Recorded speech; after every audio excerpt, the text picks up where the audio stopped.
Honor, may I proceed? Yes, please. Your Honor, before the court today, we have the matter of Commonwealth versus Lindsay Clancy. Ms. Clancy is present. She is represented by Attorney Kevin Runnington. The Commonwealth is represented by Assistant District Attorney Jennifer Sprague and Assistant District Attorney Shannon Buckingham. All right. Well, good morning, counsel. Morning. Morning, Judge. Good morning, Ms. Clancy. All right. Can I see counsel sidebar, please?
say, Your Honor. Thank you. All right, thank you.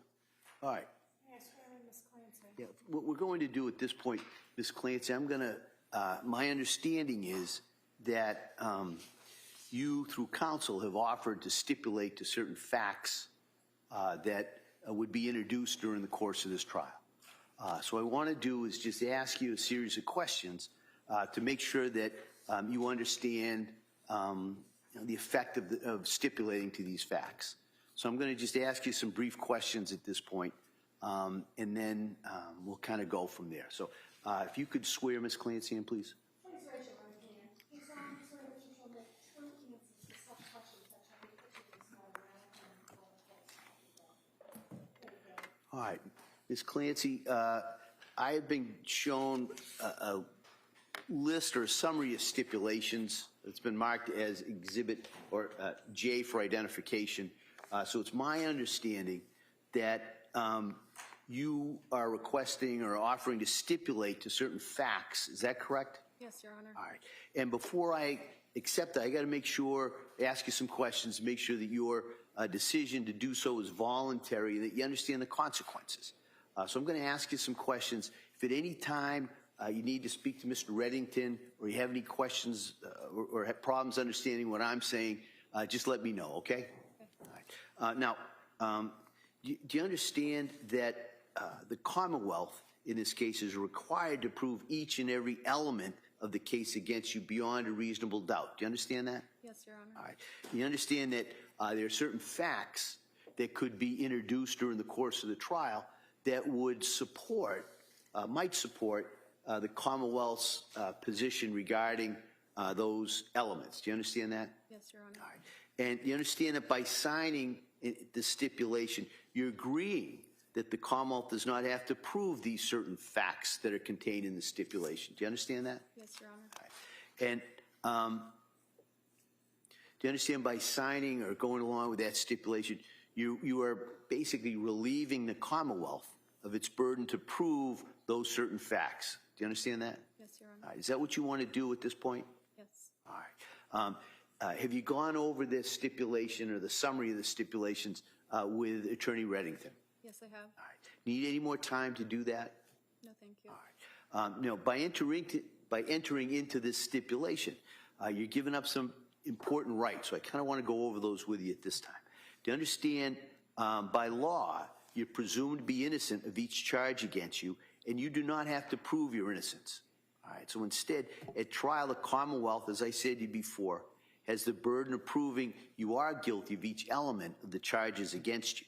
And by entering into this stipulation, you're giving up your right to force the Commonwealth to prove the facts that are contained in these stipulations. Do you understand that?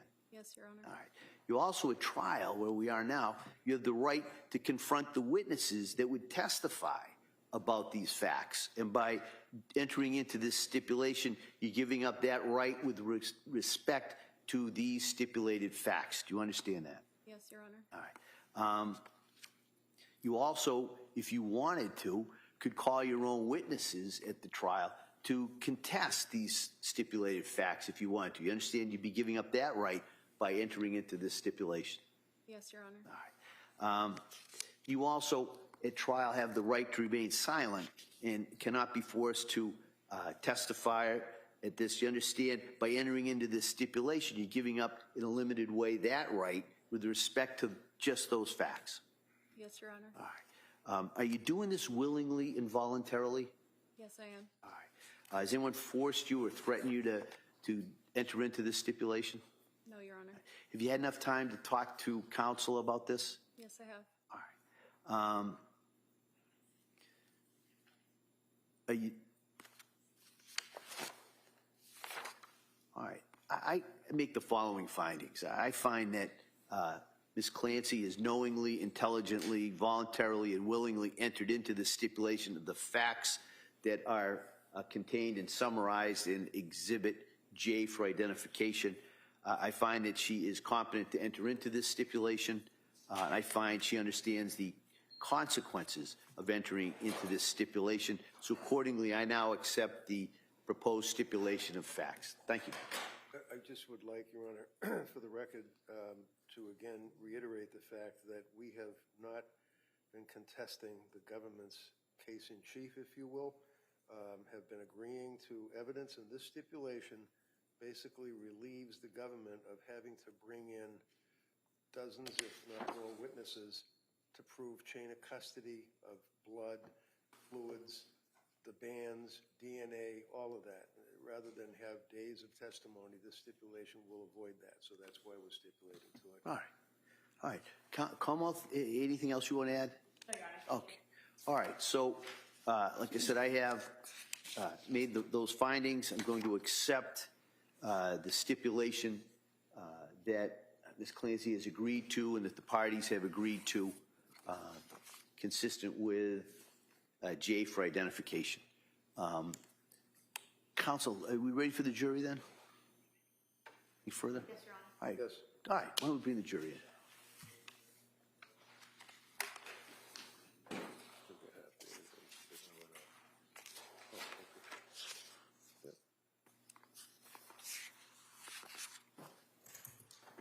Yeah, that's fine.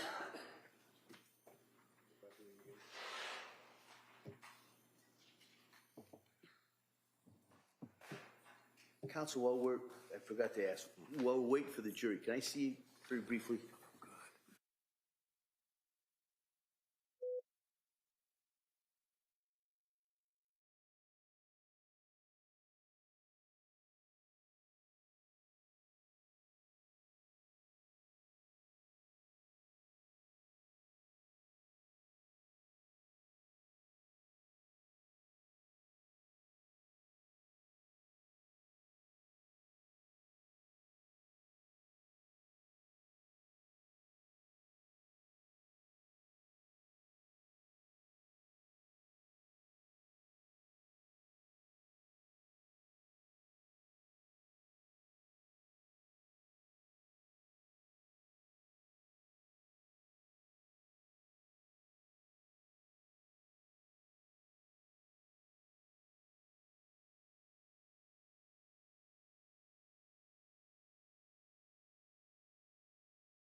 All right. Jurors enter.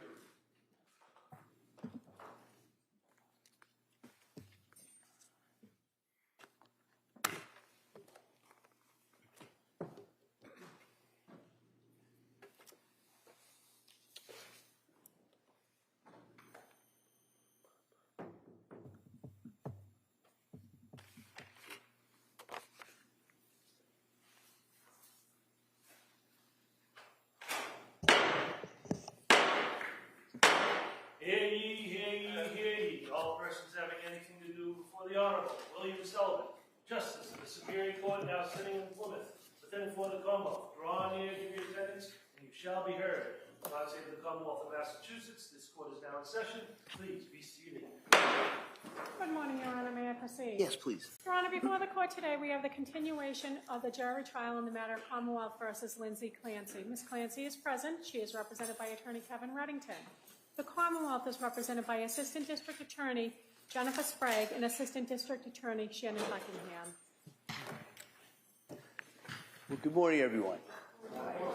Sun's out today, a little nicer weather for us. Hope it was nice for you coming in here today. So what I'm going to do is ask you those questions, as I always do, and then I'll go over a little bit the schedule, and then we'll return to the Commonwealth's case. All right. So the first question. Everybody's probably got it memorized by now anyway, but let me ask it. Has any member of the jury read, seen, heard, or overheard anything from any source about any aspect of this case that would affect your ability to be fair and impartial? Last question. Is there any other serious matter or concern bearing on your service as a juror in this case that anybody needs to bring to my attention at this time? Again, thank you for following those instructions. Now, in regards to the schedule, if you remember, I said yesterday that sometimes we have to adjust on the fly, and that's going to be my call. Well, we may have to do that a little bit, all right?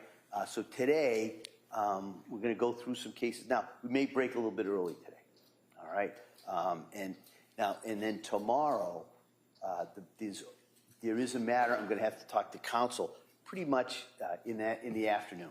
So the thought is tomorrow, the plan for you should be pretty much 9 to 1, all right?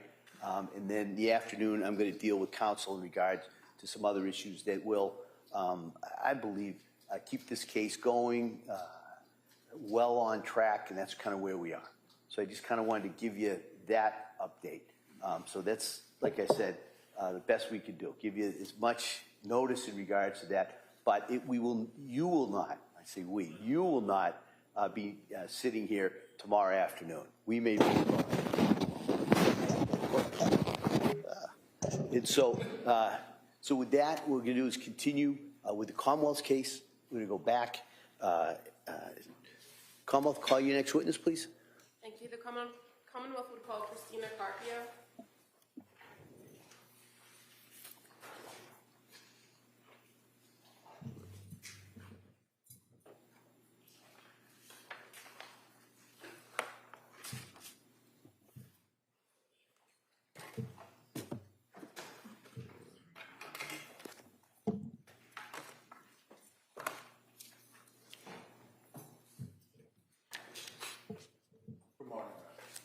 Can you stop right there and raise your right hand?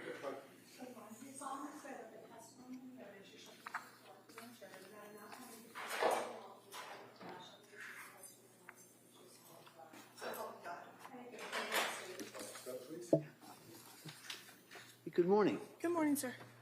All right. Buckingham, please. Thank you. Good morning. Good morning. Could you please tell the jury your first and last name? Christina Carpio. And can you spell your last name for the record? C-A-R-P as in Peter, I-O. And what do you do for work? I am a general surgeon trained in trauma and critical care. And where do you currently work? I'm hired by Brigham, but I work at South Shore Hospital. Can you tell us a little bit about your educational background?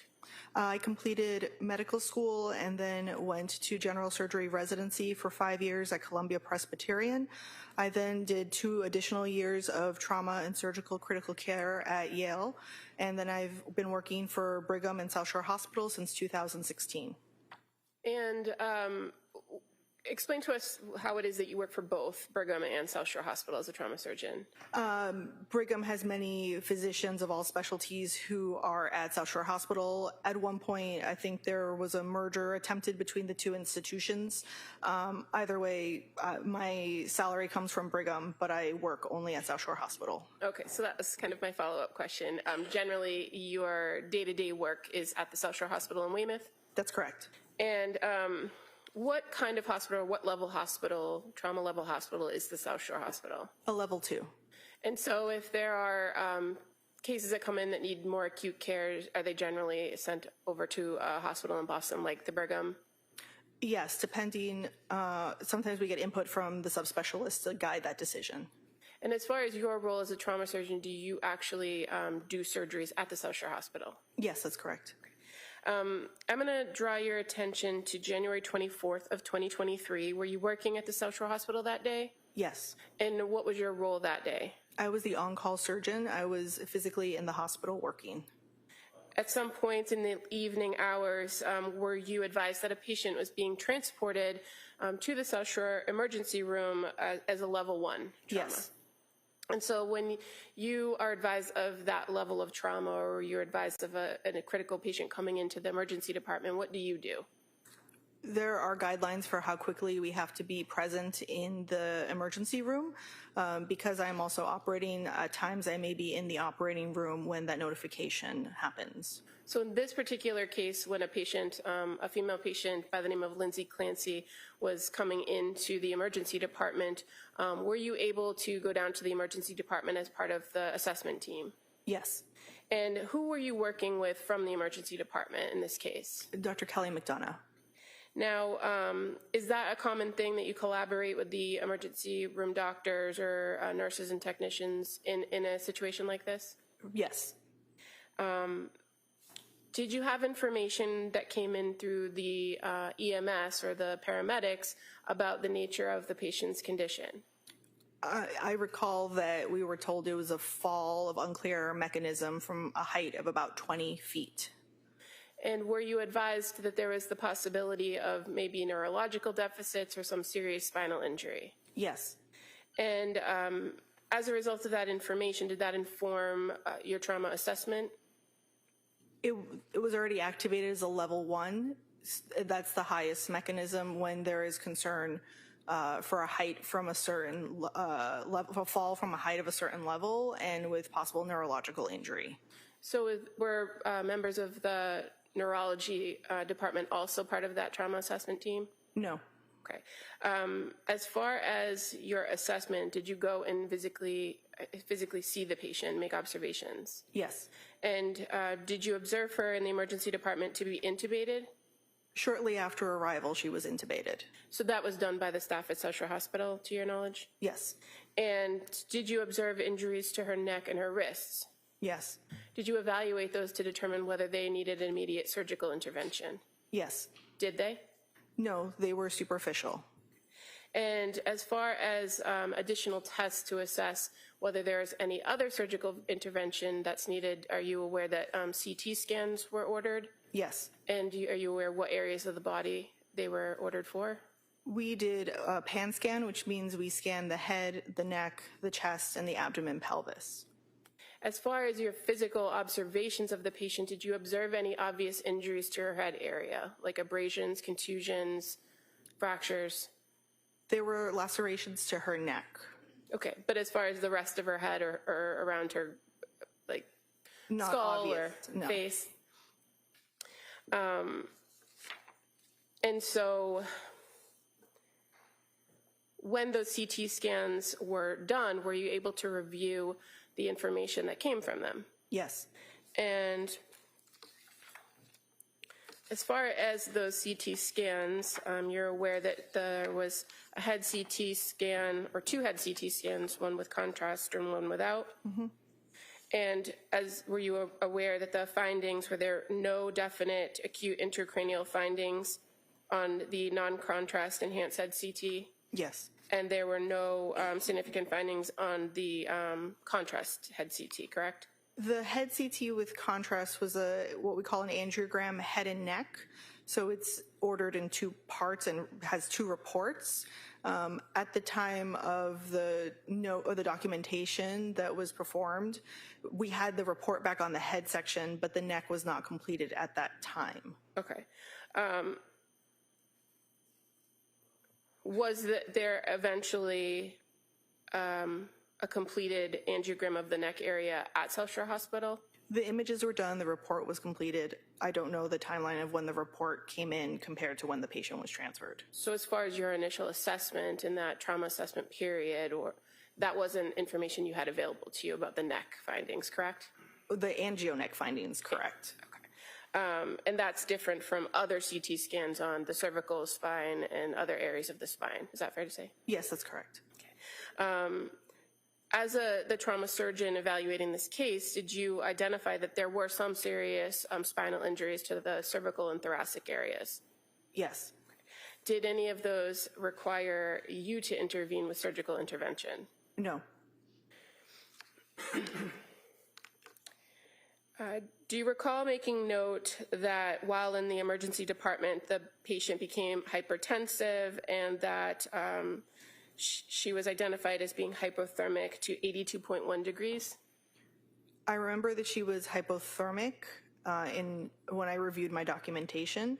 The 2 numbers I saw in my note were normal values of blood pressure, not high values, not hypertension. Okay. If I may approach you just with one of the pages from the notes, ready to review? You could just tell me if I'm misinterpreting. Oh, no problem. Which part? It's towards the bottom, the second to last paragraph. Oh, she was hypotensive, which means low blood pressure, different from hypertension, which is high blood pressure. Okay, Yeah. sorry. Yeah, no, not at all.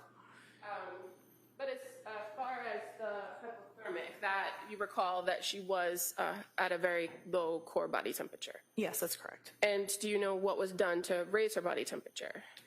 We raise the temperature in the trauma room to be able to raise her body temperature. That's usually our first line of intervention. And do you also have available to you at the South Shore Hospital what's called a bear hugger or some sort of blanket or wrappings that you can wrap around an individual to try to get their body temperature up? Yes, we have that.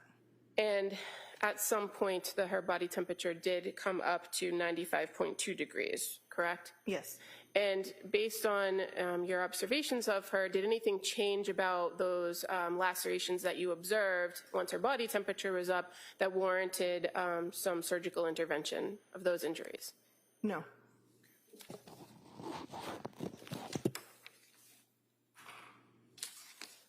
What was the ultimate recommendation for the care of this patient? She had complex fractures in her spine at the thoracic level. We conferred with our neurosurgery colleague who was on call who recommended transfer to a tertiary hospital. And so where did this patient go? Brigham.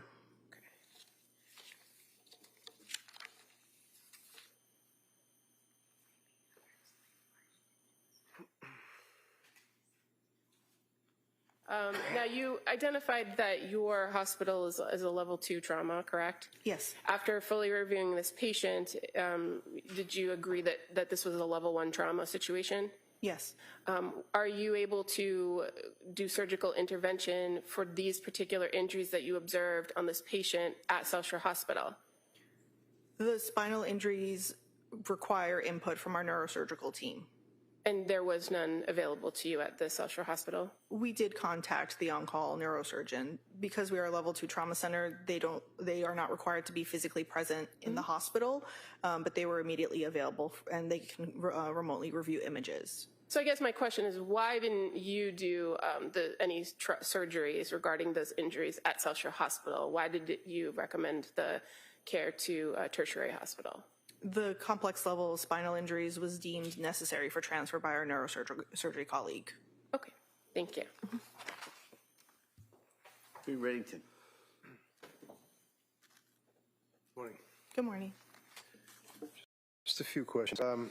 So South Shore Hospital, and you made reference to as being a trauma hospital, and the injuries suffered by Lindsay were level 1, is that what it was? Yes, that's correct. That would be the highest level, is that right? Yes. As far as risk or concern of the person's safety and health and survival. Yes. What time, if you remember, what time approximately was she admitted to South Shore Hospital? The word admission means that she would have remained there as a patient, so she was never formally admitted. Okay. For the time that she was brought in by EMS, I would have to refer to that information from the record. Do you have an idea as to how long she was at your hospital? Likely several hours, but again, I would have to see the specifics in the charts of there is documentation with EMS for arrival and for when transfer occurred to Brigham. Okay. And at some point, it was decided that she would be transferred to Boston, right? Yes. Brigham and Women's Hospital. Yes. And it was decided by someone that they weren't going to put her in an ambulance for that transport, right? I would have to look at the record for what was the method of transfer to Brigham. Do you know how she was transferred? By helicopter? Med flight? I don't know, because MedFlight can also, MedFlight covers 2 modes of transportation, MedFlight ambulance and MedFlight helicopter. Do you know that she was med flight helicopter to Boston? I don't know that. And the time that she left was after you all had provided the treatment that you were able to provide to Lindsay as a patient, right? Yes. And you reached the end of your rope. She had to be transferred because she needed immediate high-level medical care, right? She needed higher level of care. Yes. Higher level of care. And as a result, she was then brought to Brigham and Women's Hospital. Now, the treatment that you had given would include raising her, apparently, temperature, I guess, because she came in at a low temperature, right? Yes. And did you use IV fluids? I would have to check the record, but that is a common intervention. So your memory would be that you believe that you used IV fluids, but you'd have to have me get out of the box and check the record to ask that question, right? Yes, correct. Okay. It didn't really work out very well, though, did it? Because you know that when she was brought to Boston, after all of the time that she was treated at your hospital, she was still core temperature of 82 when she hit Brigham and Women's. Objection. No, allow it if she knows. I did not look at the medical record from another institution. I only reviewed my note from South Shore Hospital. Did you know that your patient had coded shortly after being brought to Brigham and Women's Hospital? No. Did you know that she had to have massive transfusions right after being brought to the hospital in Boston? No. Did anybody in South Shore Hospital make a determination that she had lost a lot of blood? The EMS report did not share that there was a large volume of blood at the scene. She was evaluated part of her CAT scans also help us evaluate for intra-abdominal blood loss.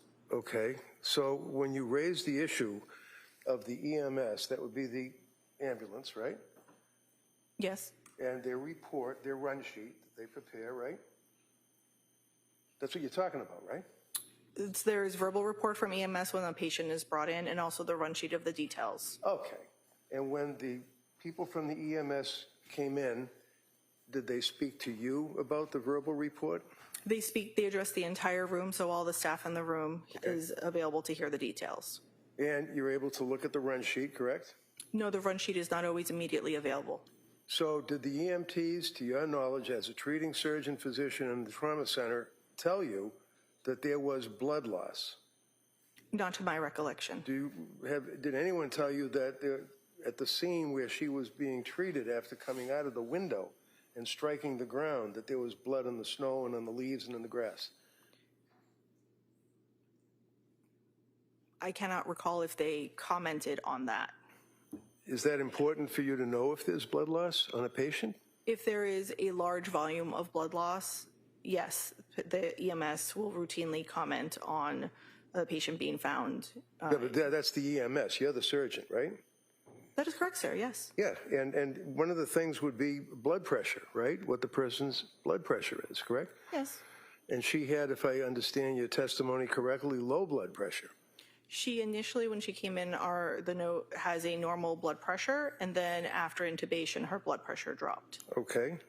Do you know what caused the blood pressure to drop? There were several factors at play. As we discovered from her CAT scan, she had an injury to her spinal cord in the thoracic region that very commonly causes issues with maintaining your blood pressure. And do you know what her blood pressure was? I mean, if you don't, that's fine. You need the records. Blood pressure at which point? At the point I'm asking you about, when you noted that she had low blood pressure. No, I don't remember how hypotensive she was, no. As far as being hypotensive, did you know that when she finally hit the Boston hospital that she had massive transfusion of blood? I thought I asked and answered. Oh, did you? You asked me before and I answered that no, I did not know that. Okay. So how about, did you know that they introduced pleural tubes in both sides of her chest and removed many, many cc's of blood from both the right and left pleural cavity? No, I just object to the line of questioning. The witness has already indicated she hasn't reviewed those records. She's not aware of what happened at the Brigham. Go through each and every injury is not necessary. Oh, she can answer that. No, I do not know that about the patient when she was not at South Shore Hospital. How about the superficial cuts that you were talking about? Would you suggest or would you agree that on the right ulnar area and the left ulnar area of the upper extremities, right and left, that there were a deep cut noted in the skin? The notes about her wrist injuries said that it was through the skin with exposed fat, but there was no exposed muscle or tendon. So Okay. those are more superficial. So you would not agree that they were deep cuts on both arms? You wouldn't agree with that? No, I would not. And again, you're not aware of anything that was diagnosed in Brigham and Women's Hospital, right? That is correct. As far as the injury to her spine, what kind of injury was it? Do you remember? It was at thoracic level T5, T6. And what type of injury was there to the spine? The report said that the stability of the pattern of it indicated that there was instability of the spine, which is why we conferred with the neurosurgeon. Right. And nothing much came out of that either, as far as conferring with the neurosurgeon, right? I'm not sure what you mean by nothing much came of Well, you that. didn't show up to come to the hospital, right? We didn't, I'm not sure what Okay, the spine was transected at T5, T6, right? the team, or rather the input you would need for further commentary on the spine would be a neurosurgery team. I am not a neurosurgeon. I am a general surgeon. So you're not aware of the transection. You know what a transection is, don't you? Yes. Okay. And on your CAT scans or on your pictures that you were describing for the jury with no problem for the DA, did you notice that the spine was transected at T5 and T6? There was compression of the bones. I would have to specifically look at the report to see if it used the word transection. Okay, how about a thyroid? Did you notice anything about a thyroid? It said that there was concern, there was edema at the thyroid, concern for contusion or laceration. And that's the extent of your knowledge. You don't know whether or not the thyroid was destroyed or anything, do you? Correct. Okay. How about her ribs? You notice that some of her ribs were broken. I would have to look at her CAT Have to scan look report at- again. Yeah. So coming in here today, you're not aware whether or not she had broken ribs because you haven't been able to look at your records. Is that right? I did review my records. I would have to specifically state into the record what was the injuries. I would be happy to read from my note, which I know is part of the evidence. Yeah. So who is it that decides that a patient is going to be med-flighted into Boston from South Shore Hospital? Some of it depends on the level of injury and the transport teams that are available at that moment.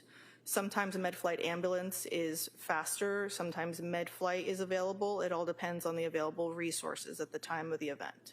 So what I asked you is who decides whether or not somebody's getting med-flighted out of South Shore Hospital? Is collaborative between what resources are available for us to transport the patient. The decision to transfer the patient is made between the emergency room team and the trauma team, and So the you input as the- from the subspecialist. Go ahead. Let her finish. Yeah, I know. I didn't know she was still talking.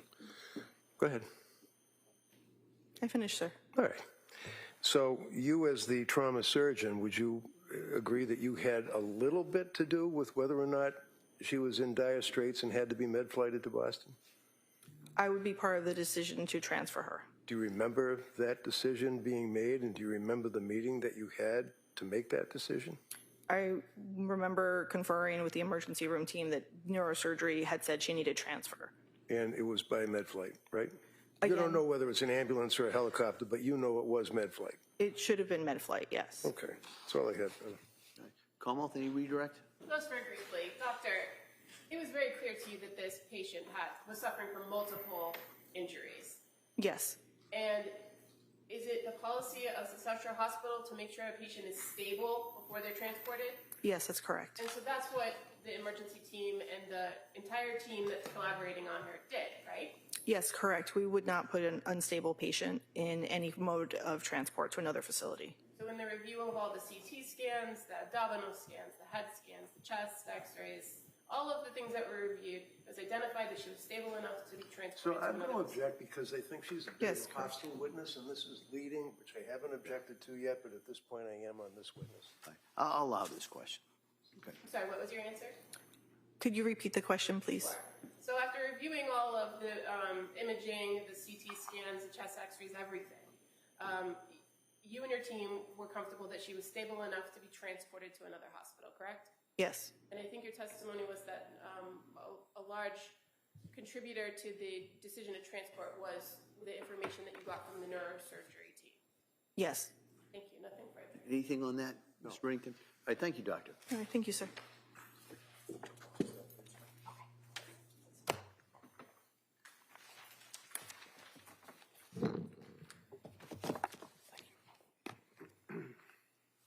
All right, Commonwealth? The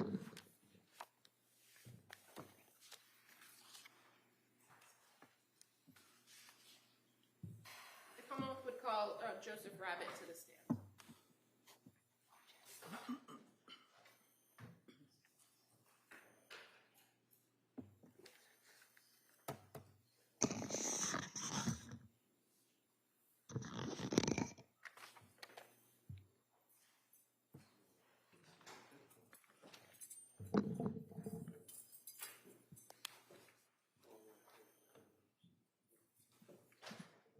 morning, sir. You stop right here, raise your right hand for the clerk.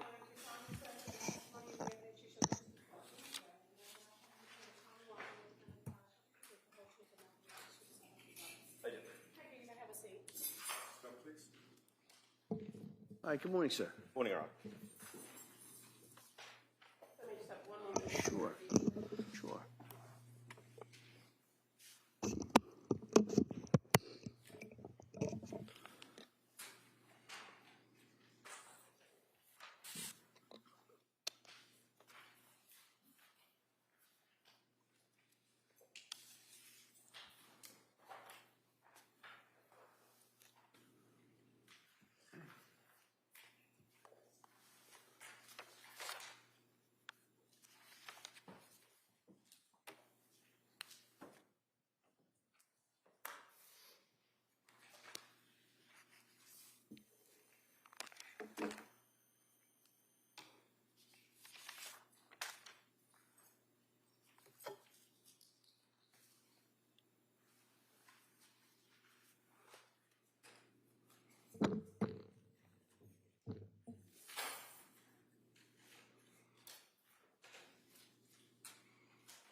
Oh, it's in one of the, it's in the, see the one with the, yeah.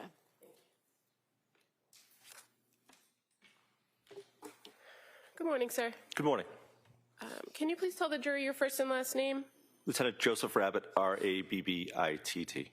And where do you work? The Massachusetts State Police, currently assigned to the Cybercrime Unit. How long have you been with the state police? Since March of 2012. And I'm going to draw your attention back to January of 2023. What was your assignment then? I was a trooper assigned to the State Police Detective Unit for Plymouth County. And do you recall how long you were a detective or trooper assigned to the detective unit in Plymouth County, approximately? From February of 2017 to September of 2024. Okay. I'm going to draw your attention to January 24th of 2023. Do you recall being involved in an investigation in the town of Duxbury that day? I do, yes. And do you recall where you went in Duxbury or where the investigation was unfolding out of? I first went to Jordan Hospital, or Beth Israel Deaconess, Plymouth.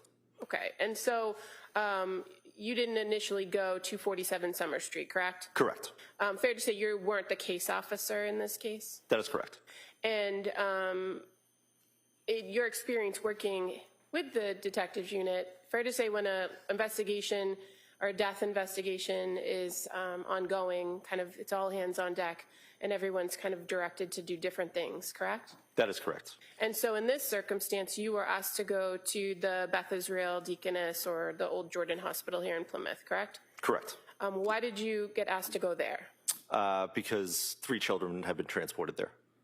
And so were you assigned to just go and check in on the status of the kids and what was going on at that hospital? Checking on the status and have any potential victims documented by crime scene services. Okay. And so while you were at the hospital, you did have the occasion to speak with Patrick Clancy, correct? I did, yes. Okay. And after you left the hospital, did you go to 47 Summer Street in Duxbury? I did, yes. And are you aware that other members in your unit had obtained a search warrant for that home? I was, yes. And so when you arrived at 47 Summer Street, were you there to assist with the execution of the warrant? I was, yes. And part of the warrant execution, is it fair to say that everyone's kind of asked to look at particular areas and search for potential evidence related to the offense? That is correct. Fair to say this search warrant was executed shortly after the incident occurred? Fair to say, yes. And so did you and other investigators have limited information about what had happened? Yes. At the home, were you in the kitchen area assisting with the search? I was, yes. Okay. And I'll show you what's already been marked. Exhibit 144, if you could look at the screen. Are you familiar with that photograph or what's depicted in that photograph? I am, yes. And it's at the kitchen area at 47 Summer Street. It is, yes. There on the early morning hours, I would say, of January 25th. I was, yes. And so, fair to say, you made observations while you're there, right? Correct. And what was an observation that you noted to other investigators in that kitchen area on the island? A CVS bag. Okay. I'm just going to show you exhibit number 40. That's a little bit of a closer view of the bag, correct? That is correct. And how about this larger paper bag? Did you observe that as well? I did, yes. And I'm going to just approach you with what's been already marked as exhibit 31. Is that also familiar to you? It is, yes. Is a receipt that was with that bag? Correct. And fair to say all of these things, the CVS bag, the receipt, were noted and certain things were collected, including the receipt, exhibit 31, and the CVS bag. Correct. Do you recall what was inside the CVS bag? I believe it was a bottle of Pedialyte.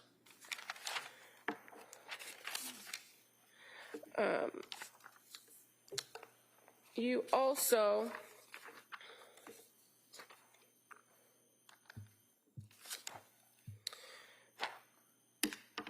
observed other areas of the kitchen, correct? Correct. And so there was a particular cabinet in the kitchen. Did you open a cabinet and discover something that stood out to you? I did, yes. And what was the cabinet and what stood out? An upper kitchen cabinet with medication bottles. Okay. And fair to say that was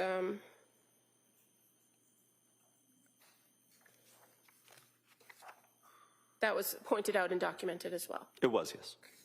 If I may approach. You may.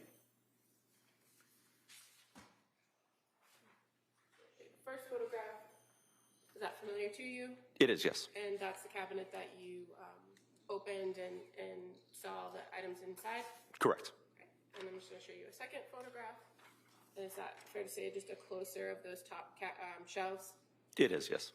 And what particularly stood out to you about the medication in the cabinet? Is it the spices or the generic medications or something else? The prescription medications. I would move to admit these as the next two exhibits. All right. They may be admitted.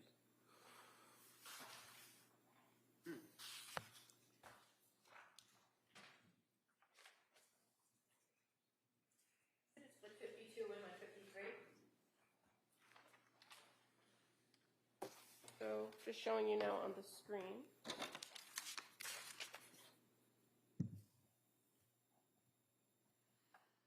Exhibit 152, and that's just the cabinet open, and there's looks to be like an air fryer below it, correct? Correct. And now showing you 153, which has those top two shelves, and it's the very top shelf has the prescription bottles, correct? Correct. What did you do with the prescription bottles? I placed them on the island and notified other members that were searching so they could be photographed by crime scene services.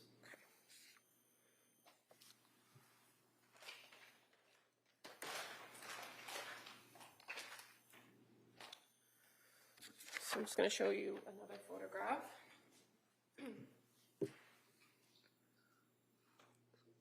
Is that fair as to you placing those bottles on the island? It is, yes.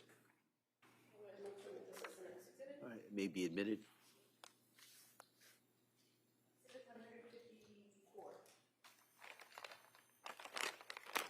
And how many bottles were there? There were 4. I'll approach you with a bag. Take a look at what's in the bag.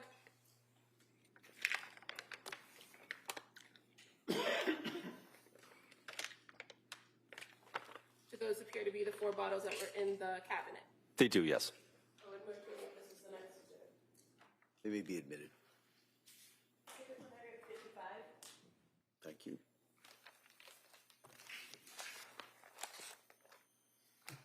Now, other than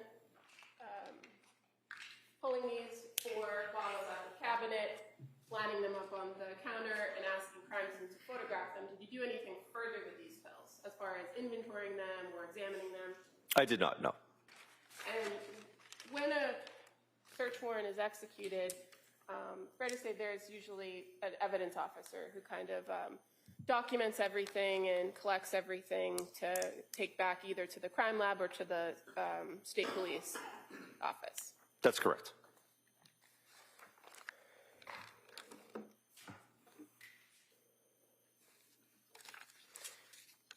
Now, in addition to assisting with the execution of the warrant on January 20, the early morning hours of January 25th, were you asked to do something else on this case on February 6th of 2023? I was, yes. And on that day, did somebody come into the state police office at the district attorney's office with some information or evidence? They did, yes. Who was that came in? Mr.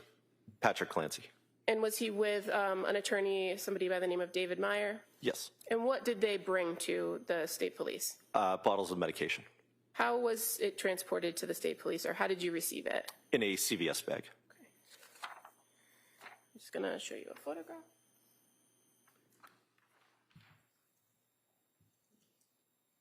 Is that familiar to you? It is, yes. And is this fair as to the bag that was provided to you on February 6th? Yes. It may be admitted.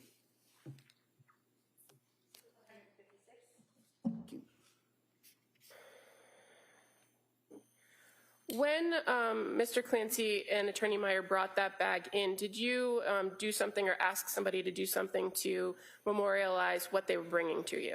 Yes, I asked Crime Scene Services to digitally document them. And so the photograph I just showed you of the bag, that was done by a trooper from Crime Scene Services that came to the office? Yes. Do you recall who that was? I believe it was Trooper Rostoffers.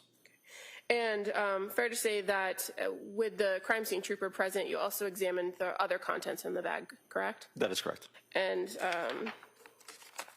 there was a blank greeting card, some paperwork, and a kind of insert for CVS. Is that accurate? Correct. Just showing you one more photo.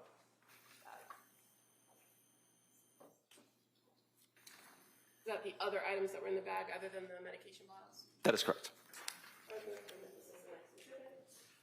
That may be admitted.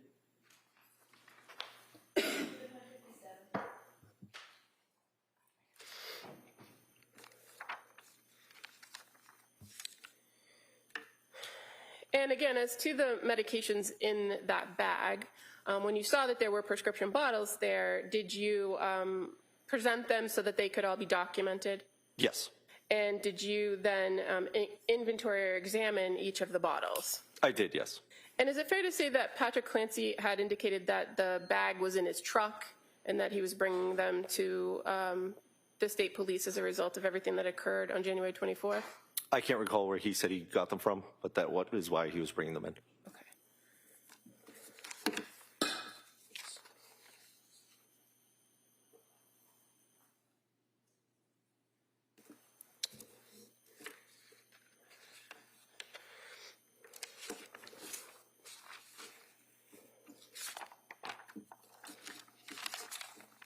And I'm just going to approach with what's previously been marked as exhibit number 2.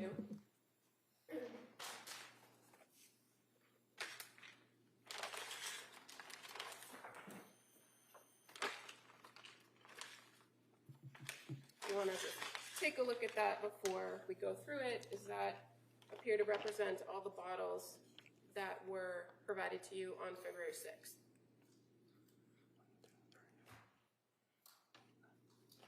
It doesn't. And that's 9, correct? Correct. Now, just as far as each bottle, just give me 1 moment.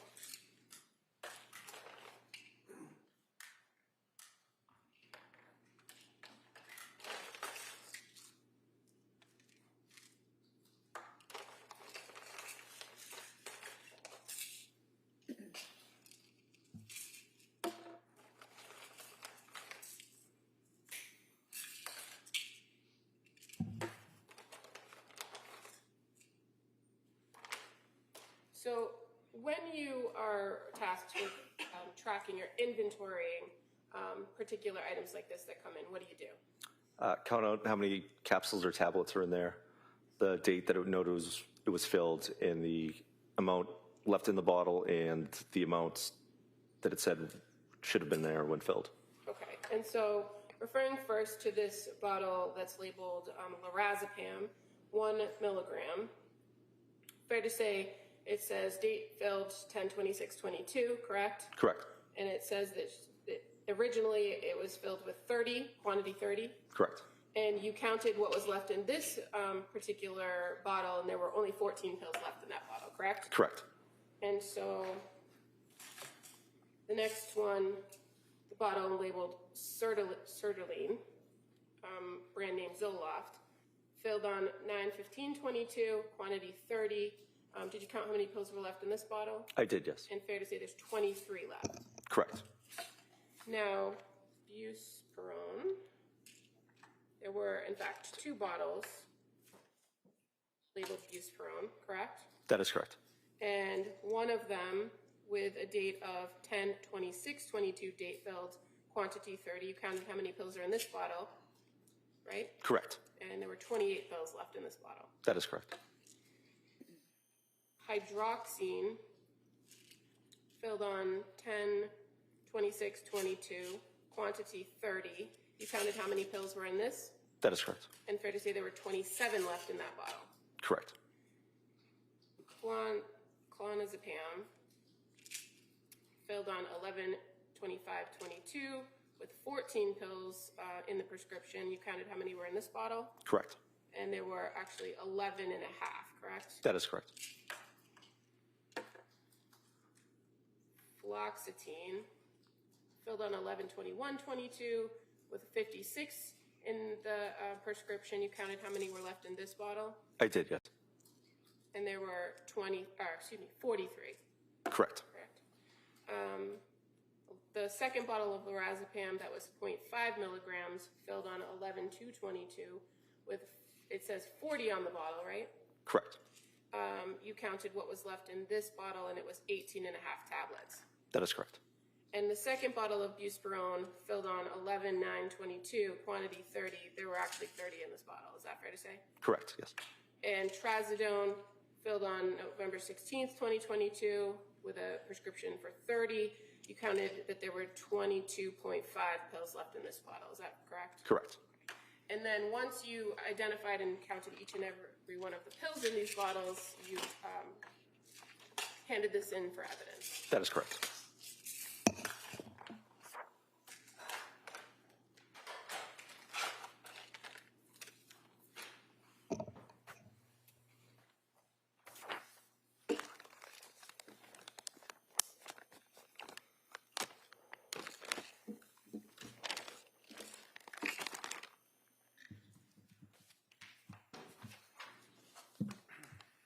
Thank you.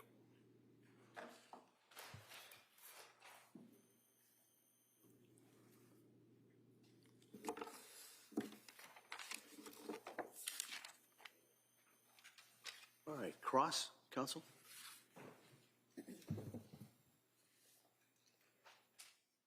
On the pills that you just counted, or you went through the bottles that you seized, first of all, there's no doubt that you guys were executing a search warrant, right? That is correct. And to have a search warrant, you have to have a reason to seize something from a citizen's person or their home, right? That is correct. You have to have probable cause is what it's called, right? Correct. And then you have to itemize what you want to have the authority to seize, right? Correct. So I take it that when people went in executing the search warrant, that you had authority to seize the medical pill bottles that we've just gone through. Correct. And that was set forth right in where it says you're therefore commanded. One of the things that you're entitled to seize would be prescription medication, right? Correct. And that would be on January 25 of 13 that this affidavit was submitted to the clerk in this court, right? Correct. At 3 o'clock in the morning, warrant was issued on January 25, right? I didn't write it, but that sounds about right. That sounds right. All right, but do you recall what time you went into the home, the Clancy home, to execute the warrant or serve the warrant? Is early morning hours, yes. All right. So early morning hours, you're in there to look for, among other things like computers and things, seize any medication bottles that you saw. Correct. So it's not that it's a random search that some police officer just happened to grab bottles that he or she saw. There was a specific intent to seize prescription medication, correct? It was on the affidavit, yes. And that's what you all did when you went in to try to execute the warrant and seize the items, right? I mean, for myself, what I found in the kitchen is what I seized, yes. So were you the officer in charge of the warrant execution? I was not, no. Okay. Did you leave the kitchen and go elsewhere? I did, yes. And where did you go? I believe I went to one of the children's bedrooms because I was, somebody informed me there was a Nest camera in there. A camera? Yes. Okay. Did you go anywhere else, if you recall? Not that I can recall. Did you go in the master bedroom? I can't recall if I did. Do you recall whether or not anybody in your presence or anybody went into a drawer, a nightstand, and looked in the drawer and saw an Apple Watch, a bunch of pills, things to use to assist your sleeping, things of that nature? Do you remember anybody doing that? I don't know if anybody did or not. And there were 1, 2, 3, 4, 5 prescription bottles that were seized. Have you ever seen these? I have not, no. So you went through the pill count on the bottles for the district attorney, and you did that when you did inventory, apparently, of these pill bottles that you already talked about, right? For the DA, she asked you to look and tell us how many pills were missing, right? I did that for the ones that were turned in. Right. And nobody ever looked at these bottles, right? I don't know if they have or not.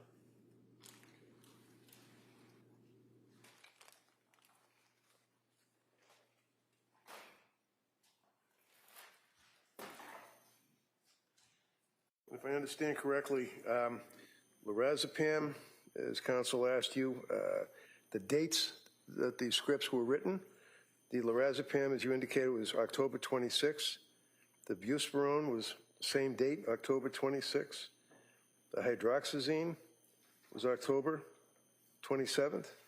Flanazepam was into November 25. Fluoxetine was November. Lorazepam was the beginning of November, November 2nd. Buspirone. These were all pills that were issued on prescriptions in about a 3-week period of time. Is that correct?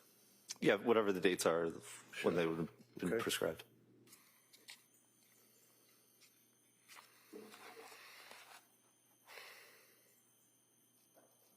Would you say that Patrick Clancy was very cooperative with your investigation? Anything you needed, he was pretty much there to try to help you out? I mean, I think I only dealt with him at the hospital, but he was very forthcoming. Okay. Thank you. That's all I have, sir. Commonwealth? Nothing further, thank you. Thank you, sir. Your Honor.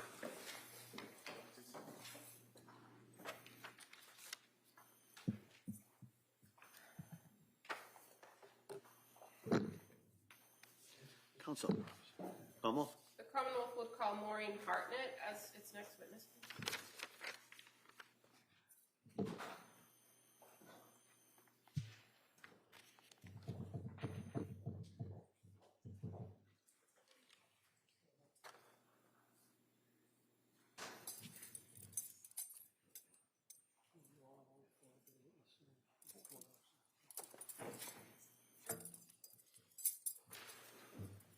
Morning. Morning. You can stop right here and raise your right hand for the clerk. Good morning. Do you solemnly swear to the testimony you give that you shall give to the court?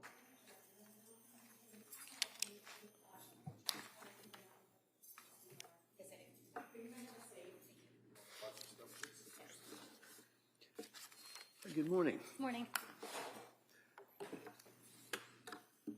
All right, counsel?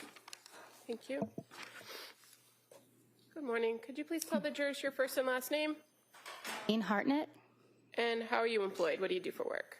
I'm a forensic scientist too in the criminalistics unit as well as the crime scene response unit at the Massachusetts State Police Crime Laboratory. And how long have you worked for the crime lab? Approximately a total of 10 years. And what are your general responsibilities as a forensic scientist too? In the criminalistics unit, I examine items of evidence for the possible presence of biological fluids such as blood, semen, and saliva, and those items would include clothing, weapons, or sexual assault kits, among other items. I also collect and identify trace materials such as hairs and fibers, I perform damage analysis on clothing and collect gunshot residues. Do you have to undergo some specific training and education in order to perform those tasks at the crime lab? Yes, I have a bachelor's degree in biology as well as a master's degree in forensic science. In addition, I received approximately 9 months of training in the crime laboratory as well. Do you have to take proficiency or competency tests on a regular basis? Yeah, so a competency test is taken after each module in the training. They address certain things like blood identification, semen identification, and after each of those modules, I took a competency test to move on to the next portion of the training. Yearly, I also take multiple proficiency tests in biological fluid identification, as well as trace identification and crime scene response. I'd like to talk a little bit first about the crime scene response. So you, as a forensic scientist, are a civilian, correct? Yes, that's correct. Do you often work in tandem with a trooper from the crime scene services section? Yes, generally I work alongside law enforcement as well as crime scene services when processing a crime scene. And when you go to a crime scene to process with the crime scene response unit, what's the goal or what are you looking to do there? My focus generally is on biological evidence, such as blood, semen, saliva, as well as documentation through sketches and diagrams. And the trooper from the crime scene services section that is usually there, the law enforcement, are they also documenting the scene as well and reviewing those same areas but through photographs? Yeah, so I can't speak for all of their responsibilities. I do know they take photographs, video, and they also take their own diagrams on occasion.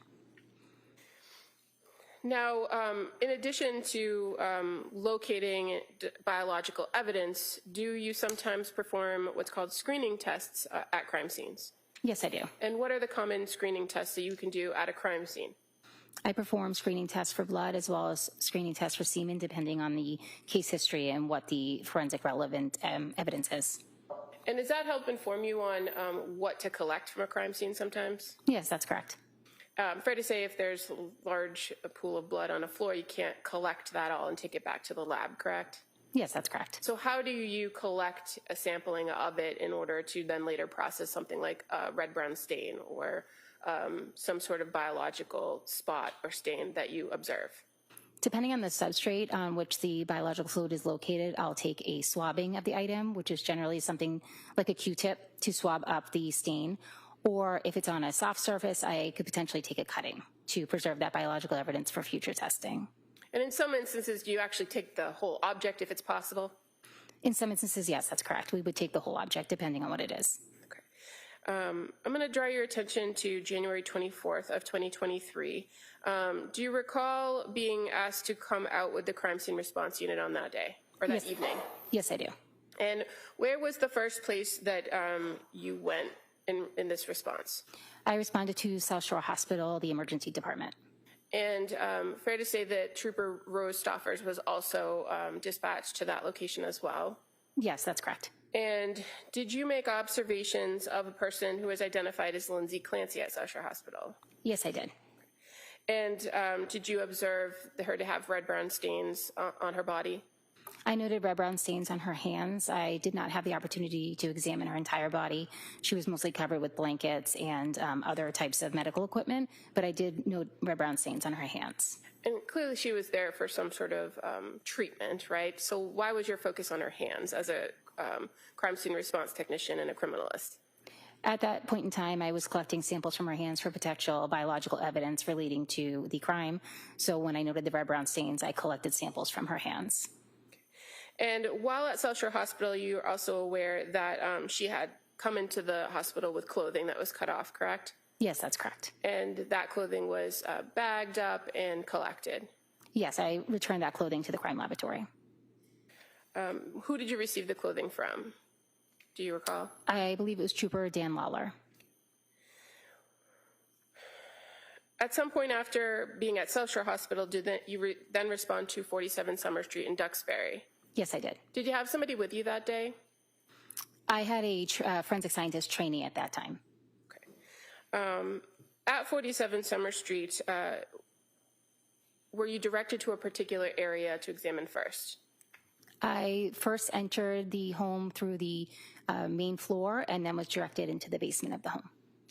And when you came into the basement, or I guess this could be true of when you respond to most crime scenes, is it the best practice to be one of the first in the home to examine the home as it is or the scene as it is? Generally, crime scene services would enter first to photograph and video so that there's no personnel in those photos or videos. Then I would normally enter, or the crime scene response unit would enter next so that nothing is disturbed and that we can mark and test and collect evidence as is prior to the detective unit coming in. And then once our things are marked and documented, then the detective unit would also enter the residence. So when you came into the basement at 47 Summer Street, did you observe some areas of the basement that were of significance to you as the crime scene response? Yes, I did. And did you observe a red-brown stain on the floor? Yes, I did. Once you observe it, what do you do with that stain? I marked the stain using a piece of ruler tape, and I designated that stain as stain A so that I can properly refer to it in my report. Okay, I'm going to approach and show you a photo. Is that familiar to you? Yes, it is. And is that stain A that you just told us about? Yes, that's correct. That may be admitted. Thank you. I'm showing you now on the screen what's been marked as Exhibit 158. Obviously, this appears to be on carpet, correct? Yes, that's correct. What did you do to collect sampling of that? Well, I guess, what is the first thing you did with that stain? So once I marked it, I then requested it be photographed, and that is the resulting photograph from that request. I then performed a screening test for the presence of blood on that stain. The screening test was positive, and at that point, once I documented that result in my notes, I then took 2 swabs of that stain for further testing. Now, when you're at a scene and you see something that is a red-brown stain, you don't refer to it as blood, correct? That's correct. And even after a screening test, you don't refer to it as blood, do you? That's correct. Those preliminary tests are just screens, and so what do you do to then later confirm it? Once the swab is collected and then submitted to the lab, later when I'm assigned the case in the criminalistics unit in the lab, I'll then perform a confirmatory test on any swabs that they're interested in that need to be tested further. And so as it pertains to this stain A, how do you take the swab? What do you do? I apply deionized water to 2 Q-tips and apply it to the stain, and then the red-brown stain is then transferred to the Q-tips. I then package those, seal them, and enter them into our laboratory system and store them in a cold storage unit until they're ready to be further tested. And fair to say, with this particular investigation, the swabbing from that stain A on the basement floor, was labeled as item 3-3 for this case? That's correct. Did you also go to another area of the house? Yes, I did. And what other areas did you go? I went up to the master bedroom on the 2nd floor of the house. Did you observe additional red-brown stains in that master bedroom? Yes, I did. And so again, when you observe stains, you then note them, mark them, document them, correct? That's correct. And how many stains did you document in the master bedroom? 4. Okay.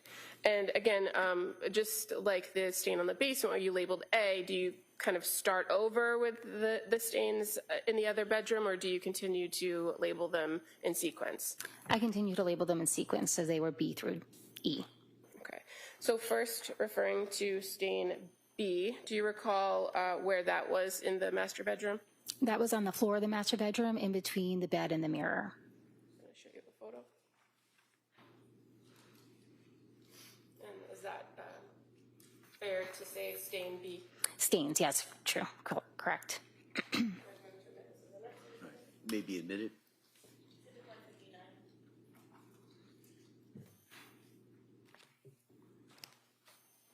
Ms. Harden, it's showing you 159 on the screen. Previously, that's not one stain that was observed, correct? That's correct. But what did you do to collect, if anything, or screen this particular area of red-brown stains? Sure. So in this particular case, based on the stains size and distribution, I consider them a related group of stains. So I tested one of the stains, performed a screening test for the presence of blood. That was positive, so then I collected 2 swabs from that stain, just like the other one as before. Just showing you kind of another photograph of that area. Is that familiar as well? Yes. I'm not sure if this is the next exhibit. All right, that may be admitted.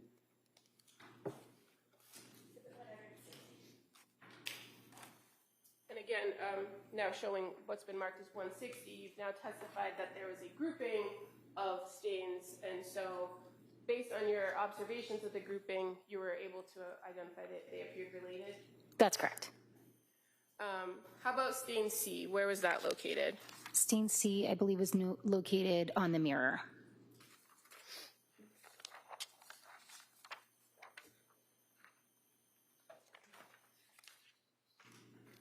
And just going back to 159, just for reference, can you see the bottom legs of the mirror in this photograph? Yes, So it was close to that cluster of stains. that's correct.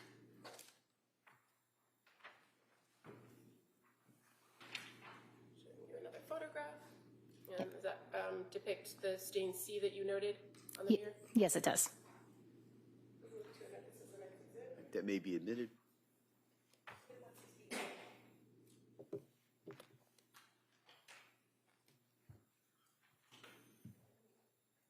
With what's now been marked as 161, stain C, again, would this be kind of a cluster of related red-brown stains? Yes, based on their location and their shape, I collected 1 stain from that area. Did you perform that same screening test? Yes, I did. And what was the result? It was positive. And did you then swab and collect from one of those stains as well? Yes, I did.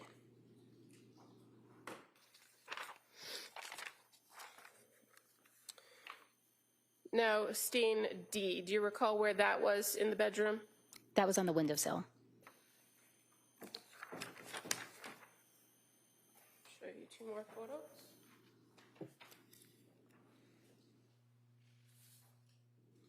And do those represent where you identified as stain D?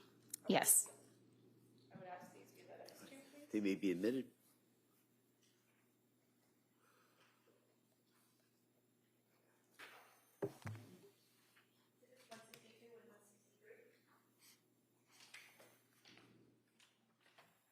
And showing you 162 first. Fair to say that's the inside of the windowsill, correct? Inside the bedroom.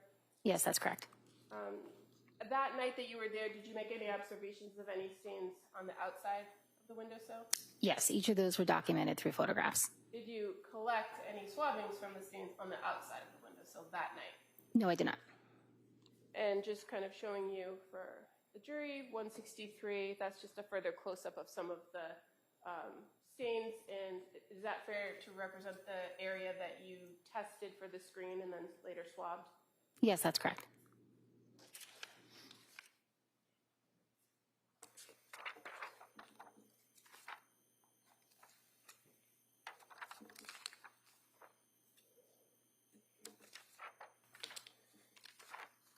And stain E, do you recall where that was located? That was located on the nightstand next to the bed. Another photograph. Is that familiar to be stain E? Yes, that's correct. All right, that may be admitted. And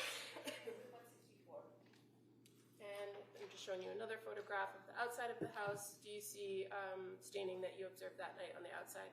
Yes, I do. And I would move to make this as the next. All right, that may be admitted.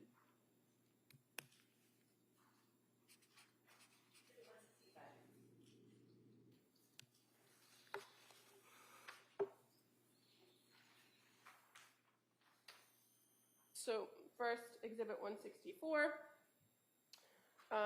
You observed several stains in that location. Yes, I did. And did you do the same thing as some of the other grouping of stains? Screen one area, collect a swab from one area? Yes, that's correct. And just now showing Exhibit 165, if you can see at the top. There's a stain on the outside of the windowsill. Did you observe that on January 24th? Yes, I did. But you did not swab or screen that stain, correct? That's correct. Why not? Generally, we don't collect every single stain from a scene. I organize the stains based on location, size, shape, distribution, and collect it from multiple areas. And in this particular case, I knew there was a single bleeder in that area, so I collected from numerous stains, just not that particular one. And in addition to that stain on the windowsill, fair to say you did observe some other staining on the outside of the house as well, further down the window and on top of the first floor window frame. Yes, I did. While you were out in the backyard, did you also observe staining or red-brown stains in the yard? Yes, I did. And did you do that same procedure of marking it, screening it, collecting a sample from it? Yes, I did. I'm just going to show you one more thing. Just going to show that to you. Is that familiar? Yes, it is. I'm afraid to say that was then documented as stain F. Correct. Moved to assisting it. That may be admitted.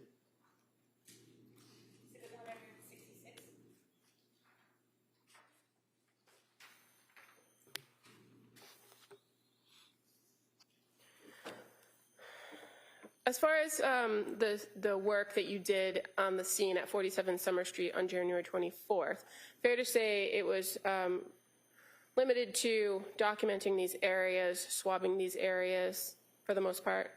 Yes, and I also collected a pair of pajamas and a pink bathrobe from the basement. Were all of the swabbings and those items collected brought back to the Massachusetts State Police Crime Lab? Yes, they were. Are you aware that there were other items that were collected within that home on January 24th that were also brought back to the State Police Crime Lab for further analysis? Yes.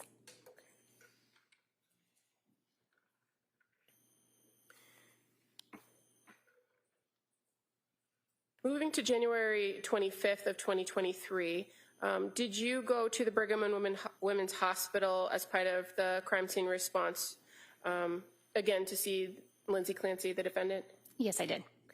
And you observed her at that location as well? Yes, I did. Did you take further samples from her? Yes, I collected samples, swabbings from underneath her fingernails. And then as far as your duties on this case with crime scene response, did you return back to 47 Summer Street on January 15th of 2023? I believe I returned on June 15th. I'm sorry, June 15th. Thank you. Yes, I did. And when you returned to the home on June 15th, did you go in the nighttime, the daytime? I went during the day. And again, with a crime scene response trooper or a crime scene services trooper? Yes, correct. What was the purpose of going back to 47 Summer Street on June 15th? I was informed that additional testing was being requested on some of the red-brown stains that were noted on the exterior of the house up on the shingles they had not previously collected from. So I went back to see if I could potentially collect samples from those.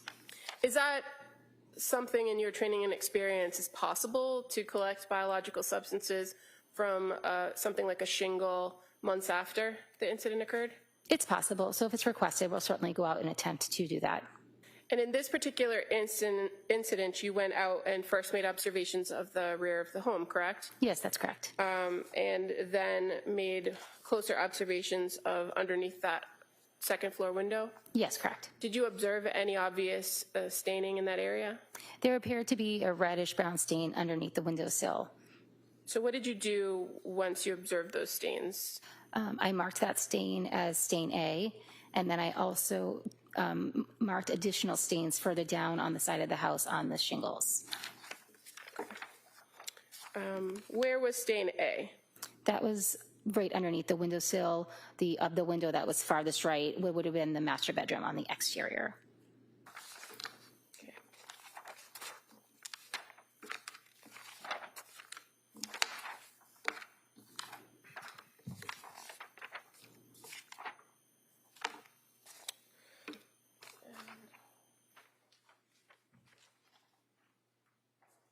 Show you this photograph of the rear of the home. Does this photograph at least show the area where you observed stain A? Yes. Okay. And Can you point out to me where that was? Sure, it's sort of on the left side near where this orange, it seems to be some sort of window insulation. So it was right underneath there. So I did perform a screening test on that. Okay, and what were the results of the screening test? That was negative. I would move to admit this photo.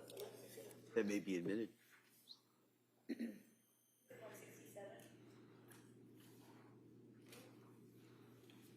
Again, on June 15th, when you were there, 2023, showing you now Exhibit 167, kind of closing in on underneath that window. There's that orange ball that you described. It appeared to be some sort of insulation. Correct. And that was negative. That stain you observed was negative, so you didn't do anything further with that. That's correct. As far as the other areas, you have stains B, C, and D, correct? Yes, that's correct.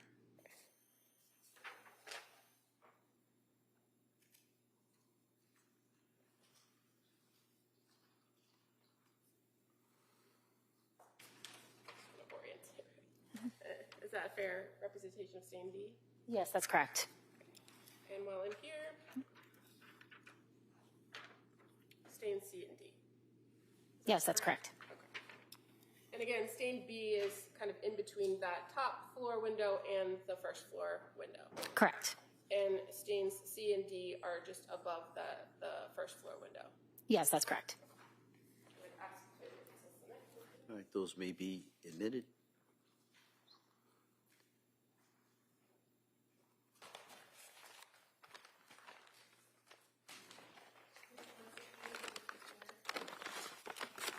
Council, it's just about 11 o'clock. Why don't we take the morning recess at this time?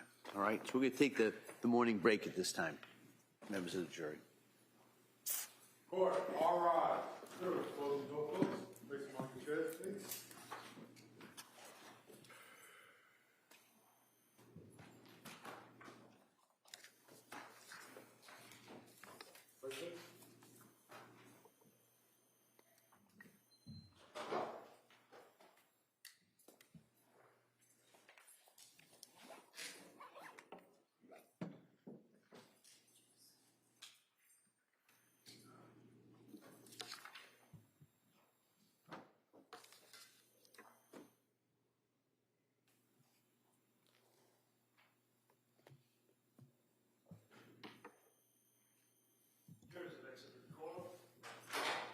Council, anything we need to talk about before the break?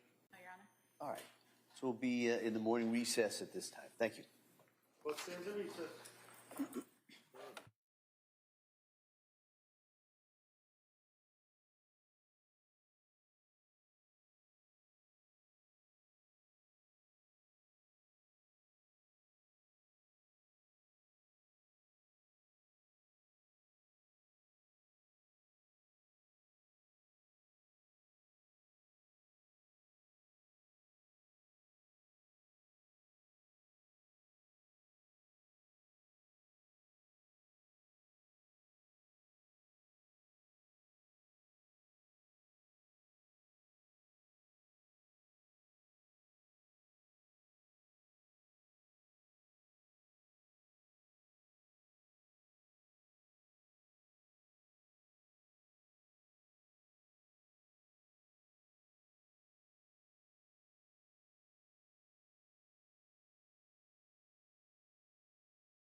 court is back in session. You may be seated. Your Honor, for the purpose of the record, we return back to the trial of Commonwealth versus Lindsay Clancy. All parties are present, including the defendant, excluding the jury.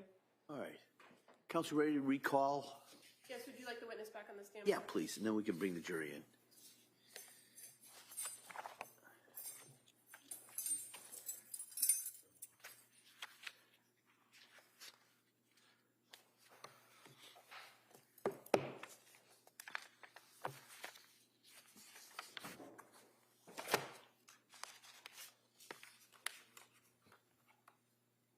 Right this way.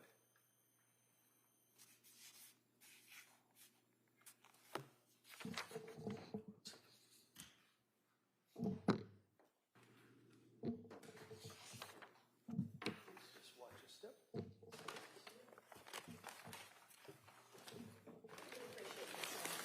Yes, thank you.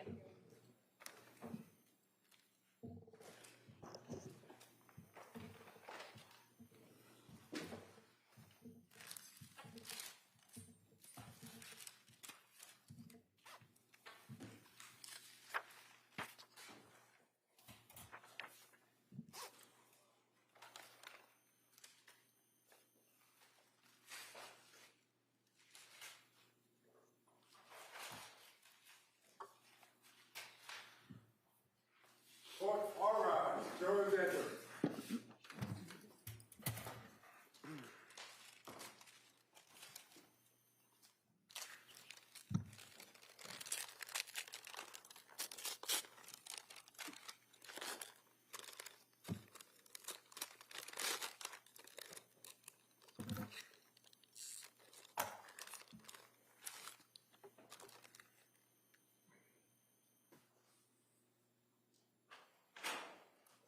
This court's now in session. Please be seated.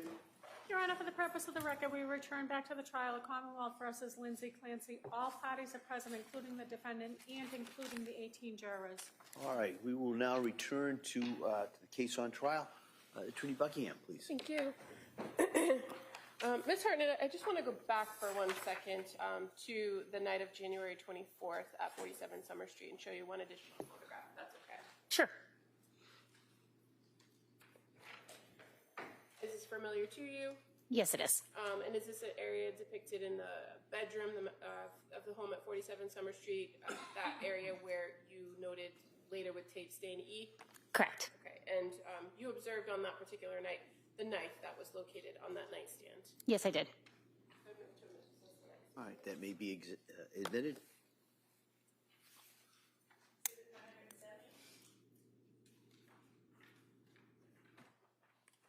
And showing you now on the screen, it's been marked as Exhibit 170. You're aware that the knife depicted in this photograph was collected from 47 Summer Street on January 24th, correct? Yes, that's correct. Now, going back to where I think we left off before the break, we were talking about returning to the home on June 15th of 2023, and that you examined some stains on the shingles on the outside of the house. Do you recall that line of questioning? Yes, I do.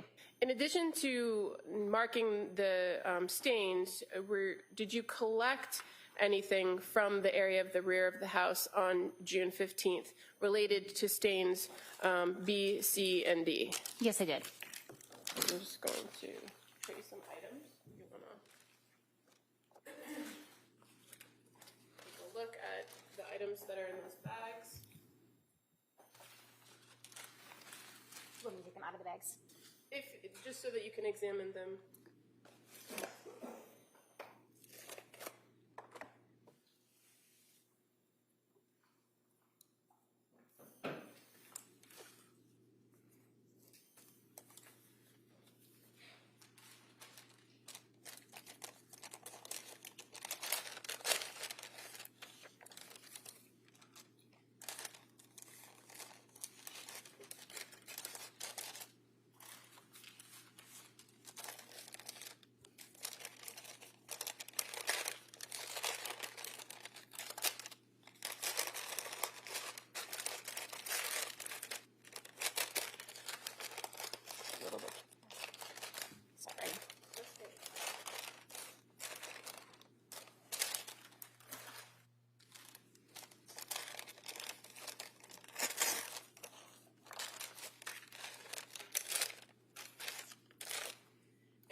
first the one labeled shingle with stain B, then the one labeled shingle with stain C, and then the third shingle with stain D.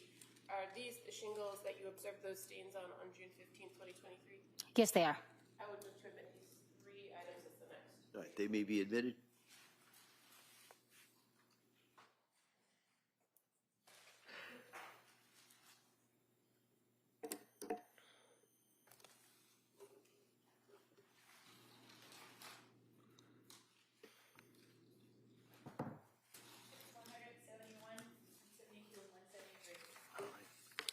And Ms. Harden, fair to say those shingles were then collected, brought back to the Massachusetts State Police Crime Lab for further analysis? Yes, I also collected swabs at the scene from each of those shingles, in addition to collecting the shingles themselves. Now, turning to your other role at the lab, working in the criminalistics unit, did you also perform criminalistics testing in relation to this case? Yes, I did. And fair to say, for items that were collected from the home at 47 Summer Street on January 24th, 2023, you did some confirmatory testing on several of those items. Yes, that's correct. And what items did you do confirmatory testing on? I performed confirmatory testing on some of the swabs that were collected from the home. I believe those swabs collected from stain A. I would have to check my notes specifically for the stains. That's okay. Let's just kind of go through some of the areas of the house first. So as far as the stains that we discovered or that we talked about previously, stain A on the basement floor, that was item 3-3. Stain B on the bedroom floor, that cluster, that's items 3-4, correct? Correct. Stain D from the bedroom windowsill, that was labeled as item 3-6, correct? Correct. And stain F, which is the snow on the backyard, or the stain on the snow in the backyard, item 3-8. Those were all confirmed at the laboratory to be blood. That is correct. And again, we talked briefly earlier about the fact that there's always a screen, and then that you can't make a determination of the substance until a confirmatory test is done, correct? That's correct. And so that is a process that you do at the lab. Yes, correct. And as far as the knife that we just were referring to, the knife that was recovered, what's in Exhibit 170, you were able to examine that further, or swabs taken from that knife at the lab. That's correct. And confirmed that what you say was stain A on the blade of that knife was confirmed to be blood. Yes, I performed the screening test as well as the confirmatory test for blood on stain A at the laboratory. Now, once you are in the laboratory and determine that blood is confirmed on these particular items, or that there is biological substance present, do you do anything to prepare those items for further testing in a different unit of the lab? Yes, I do. What do you do? For the swabs that I collected and for the swabbings that I took of the knife, I then cut them up, give them a separate item number, and preserve those for potential DNA analysis. Half of the samples also preserved for any future analysis if necessary. And fair to say it's a different unit at a different part of the Massachusetts State Police Crime Lab that conducts DNA testing, correct? That's correct. And so if some of the items that you examined are selected for further testing, those swabbings or further snippets would then be sent to the DNA unit. That's correct. Now, as it pertains to some of the other items that were collected from 47 Summer Street, you also did some work on 3 exercise bands, correct? Yes, I did. And what did you do in relation to the 3 exercise bands that were collected? After documenting them in the lab, I took samples from each of the ends of the exercise bands, as well as a separate sample from the center of each of the exercise bands. Okay, and so the first band, which is identified as a yellow exercise band, had previously been identified as item 2-2, correct? That's correct. Okay, and so did you take samples from both the ends in the middle of that item? Yes, I did. I'm just going to approach with a photograph. Is that familiar to you? Yes, it is. And in addition to actually taking the swabs, you also document the item that you're analyzing and reviewing, correct? Yes, prior to performing any kind of collection or testing on an item, I'll photograph it. And so this particular photograph, is it fair to say this is a photograph from your work at the laboratory with the yellow exercise band? Yes, it is. I would move to admit this as the next exhibit. All right, that may be admitted.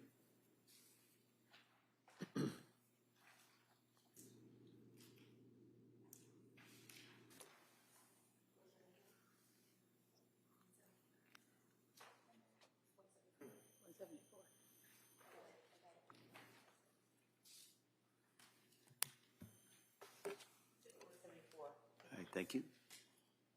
Okay, so Ms. Hartnett, now showing you what's been marked as Exhibit 174, the yellow exercise band.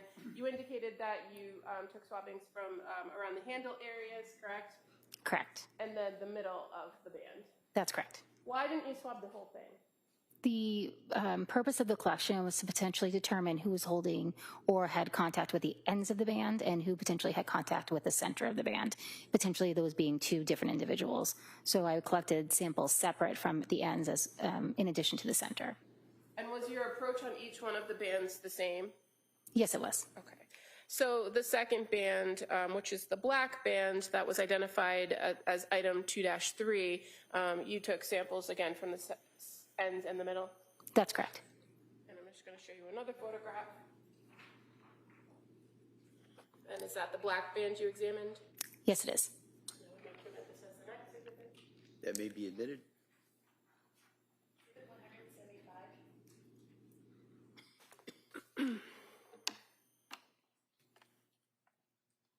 And finally, the blue exercise band that was recovered from the home at 47 Summer Street, that was identified as item 2-4. Did you examine it in the same fashion, swabbing the ends in the middle? Yes, I did.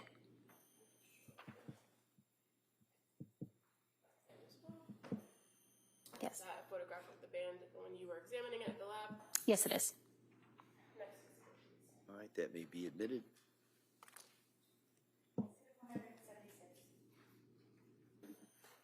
And as far as the swabbings that you took of each of these three exercise bands, what did you do with the swabbings after you swabbed the items? I allowed the swabs to air dry. I gave them each a item number, and then I preserved half of each of the swabs for additional testing in the DNA unit. And as far as your knowledge of some of the additional testing, you're aware that the exercise band swabbings were sent forward to the DNA unit for additional analysis, correct? Yes, that's my understanding. Thank you. Thank you. Cross? Thank you. Afternoon. Good afternoon. So, Ms. Hartnett, you initially went into the home at 47 Summer Street. At what time that day? Was it in the evening, early morning hours? It was the early morning hours of January 25th. Okay, and you had somebody that was learning underneath you that was with you at that time? That's correct. And you went into the various areas of the house. You went down to the basement, right? Yes. You talked about the stain that you had taken swabs of that was on the carpet down in the basement, right? That's correct. And you went upstairs, and then ultimately you ended up in the bedroom, and you made observations of a number of blood drops, or red, brown, as you put it, drops on the floor, right? There were numerous red brown stains on the floor, yes. On the clothing, the bedclothes that were on the bed as well, right? I do not believe I documented red brown stains on the clothing. It may have been there. I don't know if I have that in my notes. How about the, on top of the nightstand, there was the knife that counsel had talked about, correct? Yes, correct. And then you look at the window, and there was a red-brown stain on the right-hand side of the window as you're looking outside from inside in the bedroom, right? Yes, correct.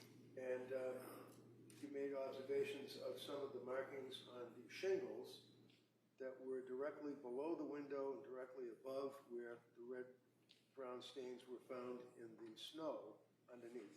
Yes, that's correct. Your confirmatory tests, and first of all, what you do is you have your screening tests. Back in the day, they used to, you use the orthotolidine. Do you still use that? No, not this time. Now you use what, crystalline? What do you use now? It's called Castlemeyer.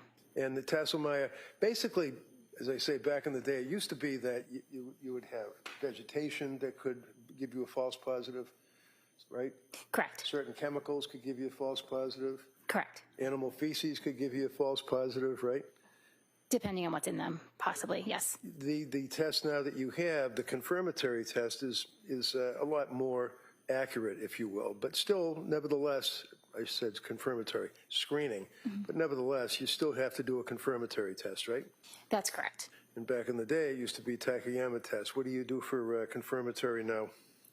We use a test card, a human trace test card, which is something similar to a COVID test or a pregnancy test, where you just put the liquid in the beginning of the card, the liquid runs up, and if there's 2 lines, it's positive, and if it's only 1 line, it's negative. So that's not the Teichmann test, is it? No. Okay, so the confirmatory test that you use, that's a color test, though, right? It's a immunographic test. It's an assay, so it's not really a color test where you add the drops to the swab and it's going to change color. Okay. It's a reaction that's happening within the test card between antibodies and antigens that produce either 2 lines or 1 line. So let's take, for example, in the bedroom on the floor that counsel had shown you a number of drops that were in the floor between the bed and that mirror, right? You did confirmatory testing on that? I did back at the lab. I screened it at the scene and then, confirmed it back at the lab. And that confirmed that it was human blood? It confirms that it's blood and it indicates human blood. There is You have to do a precipitin test or something to determine if it's animal blood or human blood, right? So the test card that we use indicates that it confirms that it's blood. It indicates human blood because it may react with primate blood. So it's not specific to human blood. The bottom line is that you, as a chemist working for the Mass State Police investigating this case, are confirming that the stains that are on the floor of the bedroom, all the blood, all those stains are in fact human blood, right? I'm confirming the single stain that I collected from is blood. All right, and when you say the single stain, that would be you use the Q-tip and you swab it, and that would be from all of the stains that were all over the place on the floor, right? I did not swab each individual stain. I took a swab from each collection of stains. Okay, and that was human blood, confirmatory, indicating it was human, right? It was confirmatory for blood and indicated human blood. All right. Now, one of the exhibits that the district attorney had pointed out to you was the mirror.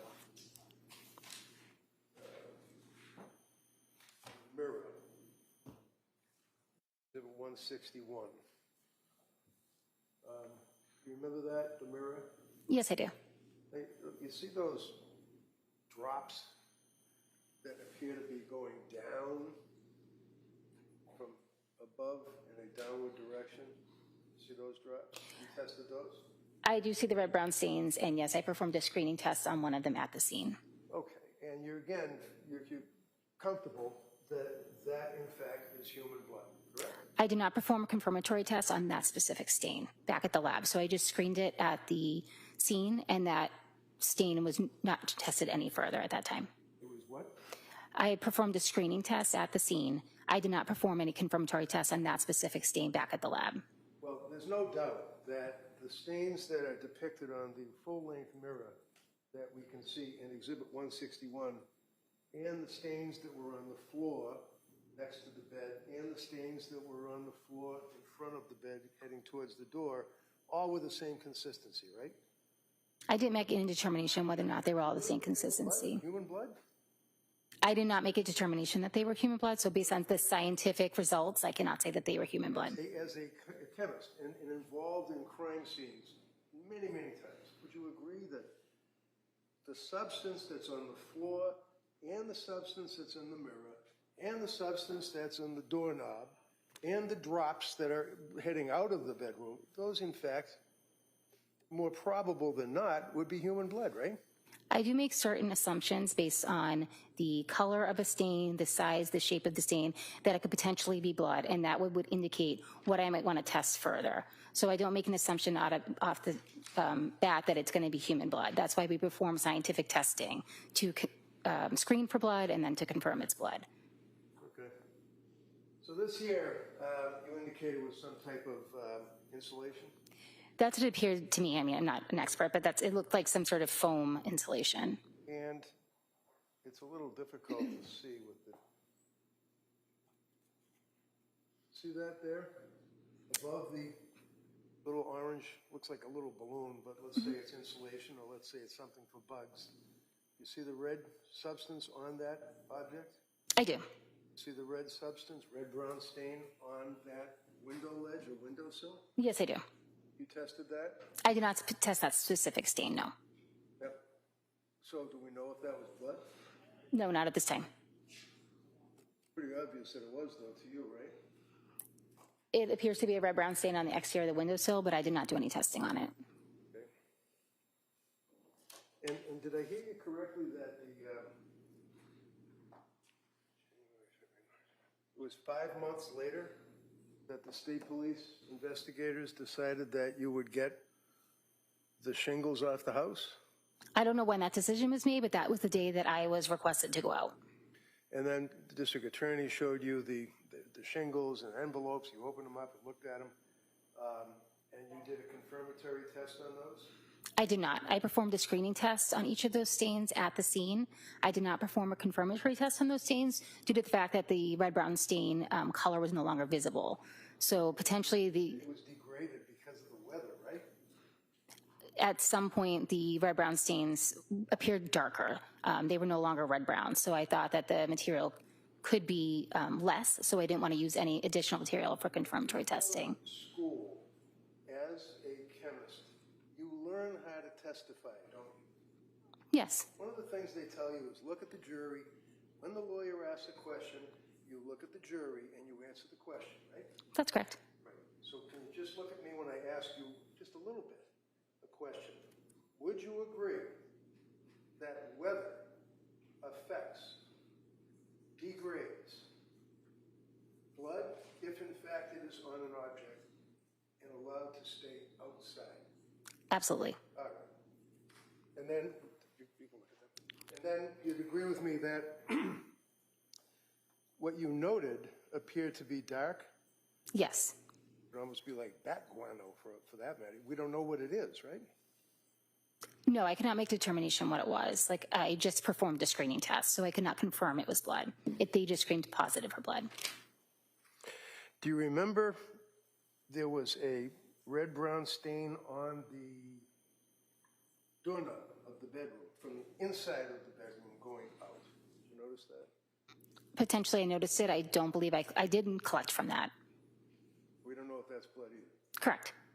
And how about the drops, the red-brown drops that were by the door directly underneath the doorknob? Did you test those with your swabs? No, I did not.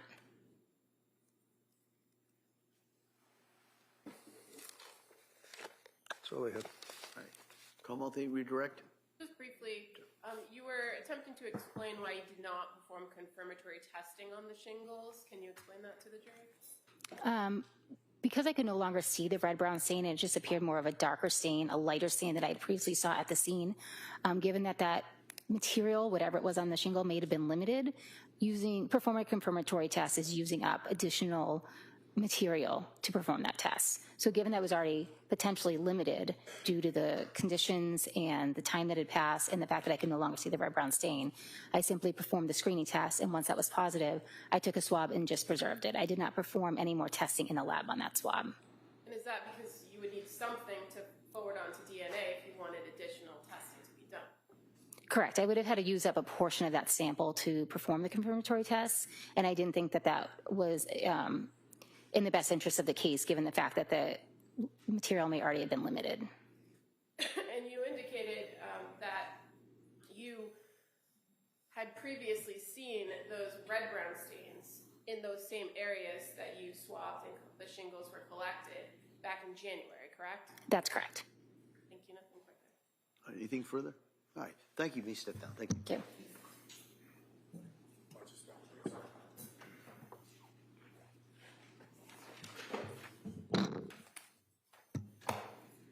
All right. Ms. Buckingham? The Commonwealth would call Jonathan O'Loughlin.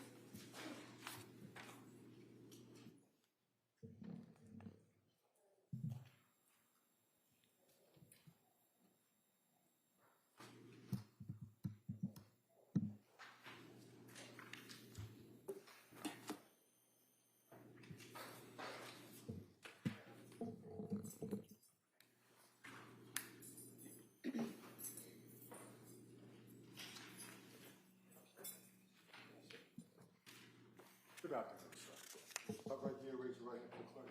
Good afternoon. We solemnly swear that the testimony you give is the truth, the court, and the jury will not allow Commonwealth defendant shall be the truth. Thank you, sir. You may take a seat. All right, good morning, sir. Morning. Yes, counsel. Thank you. Good afternoon. Could you please tell the jury your first and last name? Yes, my first name is Jonathan. My last name is O'Laughlin. And can you spell your last name for the record? Olouglin. And what do you do for work? I'm a trooper with the Massachusetts State Police. How long have you been a trooper? Hired in October of 2011. And what is your current assignment with the state police? Right now, I work in the Division of Field Services, and I'm assigned to the State Police Logan Airport Barracks. Going back to January of 2023, what was your assignment with the state police then? I worked in Crime Scene Services section. And how long had you worked in crime scene services? I started in February of 2020. And when did you move to your new assignment? I left crime scene in October of 2023.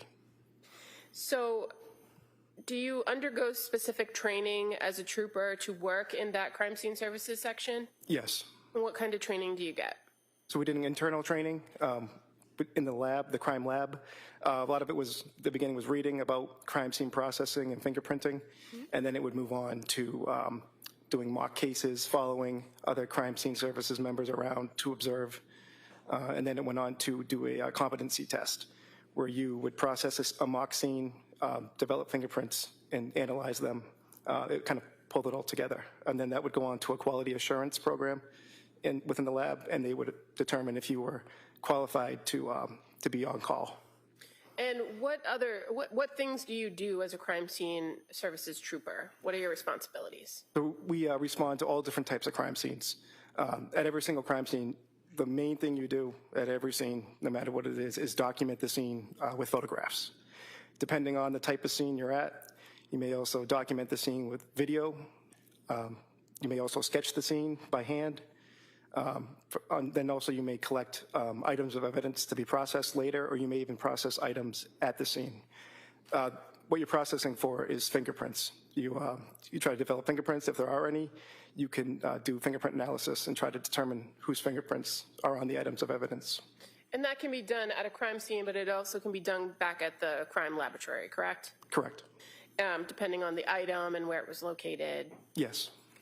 As far as your response to particular scenes, do you often go out to crime scenes in tandem with or with a crime scene response unit investigator, forensic scientist? Yes. And you indicated that one of the first things and one of the main things you do is document scenes. Is it best practice to be kind of that first in after a scene is secured to document the scene as it appeared? Yes. And how do you do that? So when you respond to a scene, usually the town that you respond to, the local police department will secure the scene, which means they don't allow anyone in to disrupt the scene until you get there.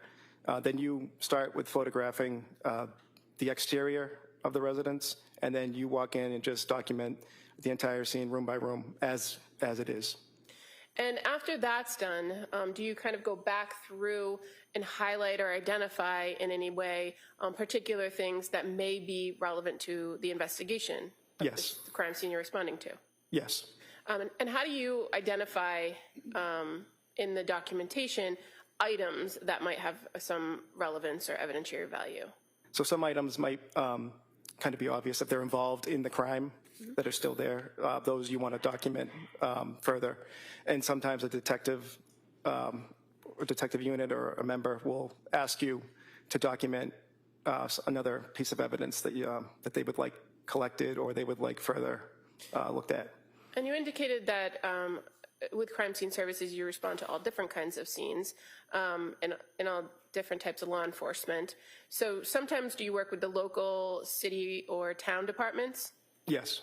And in investigations where a death has occurred, who are the primary law enforcement that you're working with? So there will be local, and there will also be the county state police detective unit will also respond for any death investigation. Now, when you are processing a scene or documenting a scene, do you do anything to identify and highlight the items that have been either pointed out to you or that you've seen that could have value in the case? Yes. What do you do? So with those, we put what's called placards. And placards are pieces of plastic that have numbers on them. That way, when you're going through the photos, you can refer to them as placard 1, placard 2, and so on and so forth. And as far as further processing the scene between yourself and the crime scene response, are some items sometimes collected by either yourself or the crime scene response unit? Yes. And when you collect an item, do you identify it in some other way? Yes, when you collect an item and it's put into evidence in the lab, it's given a lab number. The lab number doesn't have to match up with the placard number. The placard's simply for your photos, and then the lab number is the number that will be associated with that piece of evidence all through the crime lab process, all the way through the trial. And when you go to crime scenes for inside houses, for instance, is it oftentimes the case that you are processing the crime scene at the same time investigators are getting into a location with a search warrant? Yes. And so when that's the circumstance, do you photograph and document everything that you can? I'm sorry, can you Sure, I can. repeat that? That's a bad question. When you are with kind of the local law enforcement, do you document things oftentimes that maybe you don't collect and take back to the lab, or the forensic scientist doesn't, but might have value or relevance to the police? Yes. And in those instances, they're not assigned those same item numbers, correct? Correct. I'm going to draw your attention to January 24th of 2023. Do you recall going or being called out to 47 Summer Street in Duxbury? Yes, I do. And what was your role on that scene? So the role was the Plymouth State Police Detective Unit had been called out to what was reported as a homicide at that address. So we were called out to document the scene and collect any items of evidence that needed to be processed. Now, in relation to this particular investigation, when you arrived there, had the state police and the Duxbury police already secured the home? Yes. And again, in this situation, were you arriving and going into the home at the same time that a search warrant was being executed?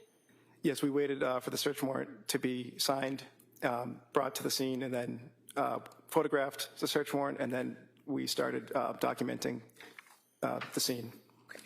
And fair to say, in this case, there were a number of items that were identified by your unit by the placards. Yes. And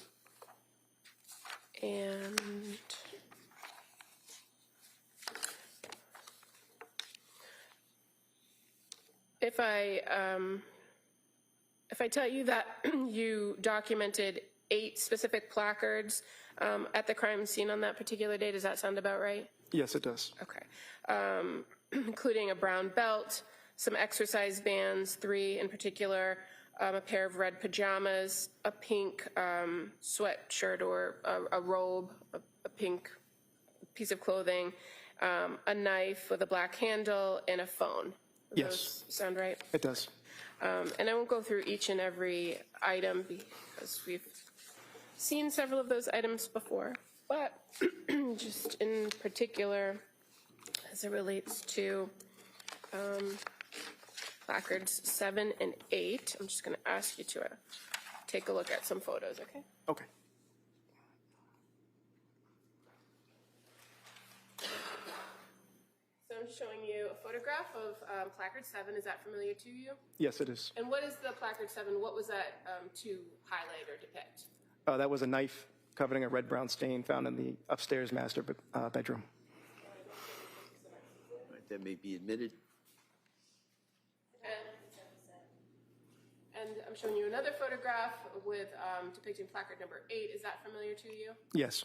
And that was a cell phone that was also noted in your documentation of the scene, correct? Yes. That may be admitted.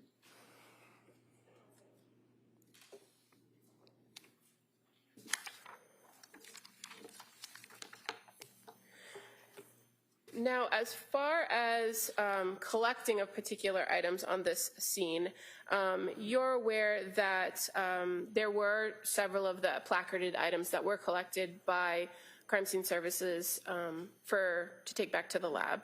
Yes.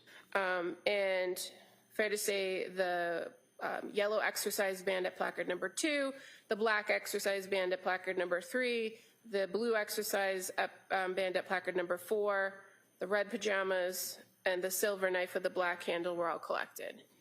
Yes, I believe the red pajamas were collected by the crime scene response unit. Okay. Do you recall collecting the knife? Yes. Why would you collect the knife as part of the crime scene response? Or, excuse me. There's no objection to any of this physical evidence being introduced. You just, that's all right. I'm going to allow this line of inquiry just to kind of put things in perspective. Go ahead. Thank you. Why would you collect the knife as part of the crime scene services as opposed to the crime scene response? So we would collect the knife because that would be an item that would be processed for fingerprints at the lab. And based on your training and experience, fingerprint analysis, is that something that should happen before any other biological testing? Yes. And why is that? So fingerprints are extremely fragile. Anything that the forensic scientist would do would destroy any fingerprints that may or may not be, that may be on a item of evidence. Okay. And so I'm just going to approach and show you an item.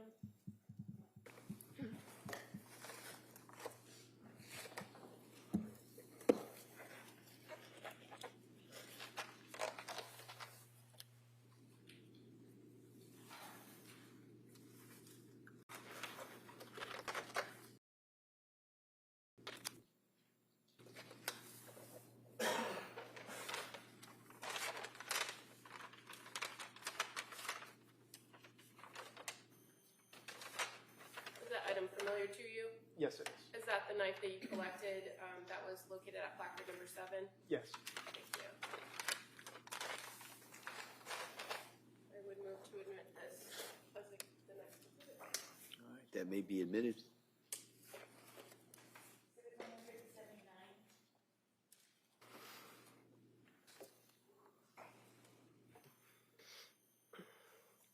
Now, that knife was brought back to the crime lab to your unit? Yes. And in addition to the knife, did you also bring back the exercise bands? Yes. As far as your analysis of those items for fingerprints, what did you do to try to identify if there was anything on them?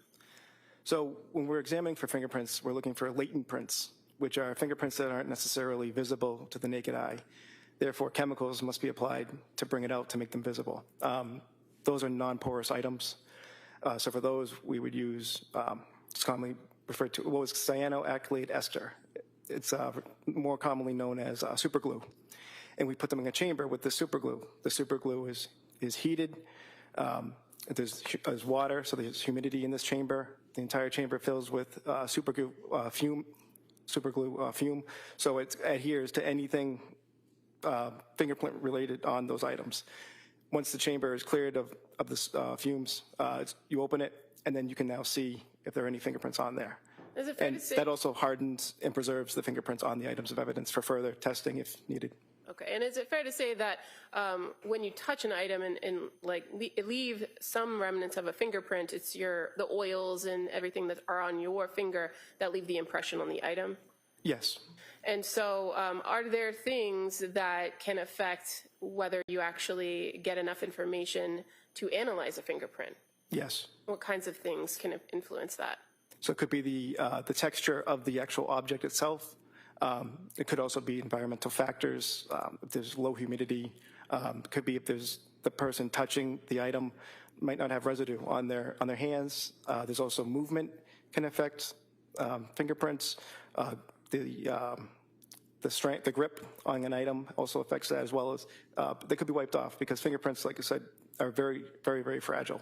Okay, and so is it oftentimes the case that you analyze for a print and don't find anything of value? Yes. And so as it pertains to these items that you reviewed, the knife, the exercise bands, can you tell us what your findings were when it came to the knife? Yes, the knife did have limited detail. meaning that there were areas of friction ridge impressions, which is that's what we've referred to fingerprints. Is the friction ridge skin is the skin that covers your palms and your fingers and your toes and your feet. The friction ridge skin is what leaves the impression on an object. So there was an area of friction ridge impression on that knife. So it was photographed further and giving an item number. Upon further analysis, there was not enough detail to do a comparison. So when you photograph it for further analysis, why do you do that? Do that in order to take a deeper look to see if there was enough characteristics or minutia to do a comparison to a known print. So with a photograph, you can enhance it and look at it closer, correct? Correct. But after doing that, were you able to make any sort of opinions about that area on the knife? Yes, there was not enough characteristics or minutia to do any comparison, so it was deemed no value.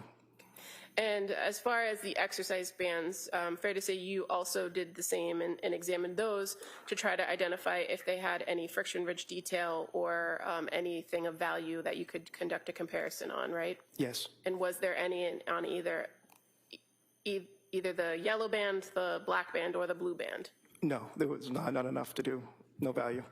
And after you're done looking for these delicate fingerprints, what do you do with the items next? So the items are repackaged and they moved on to the forensic scientists to do their testing. And usually that's the criminalistics unit first, correct? Yes. Now, in this particular case, as we discussed, you were also documenting as state police were executing a search warrant, correct? Yes. And you did that again with additional photographs? Yes. I'm just going to show you a couple photographs, if that's okay.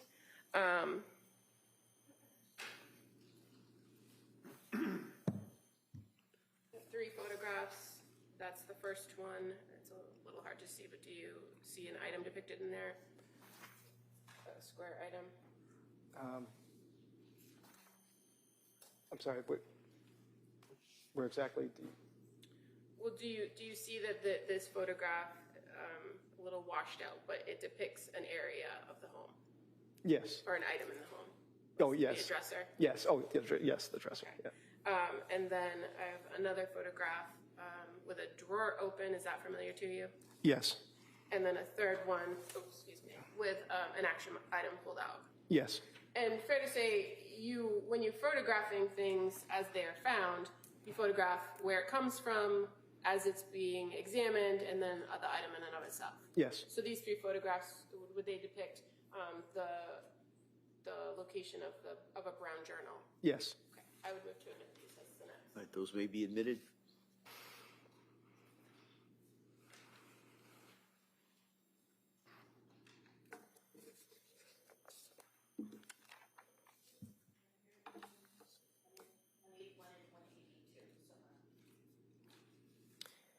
And sir, as far as the dresser, that was located in the basement of the home, correct? Yes, correct. And the item that was collected was not collected by you or the crime scene response trooper, but in fact by the state police detectives unit, to your knowledge? Yes. Thank you. Nothing further. Mr. Reddington. So basically, how long is your course that you take to become a crime scene technician for the state police?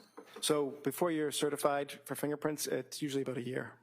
So you're working in that crime scene services unit for a year while you're going to the school for it?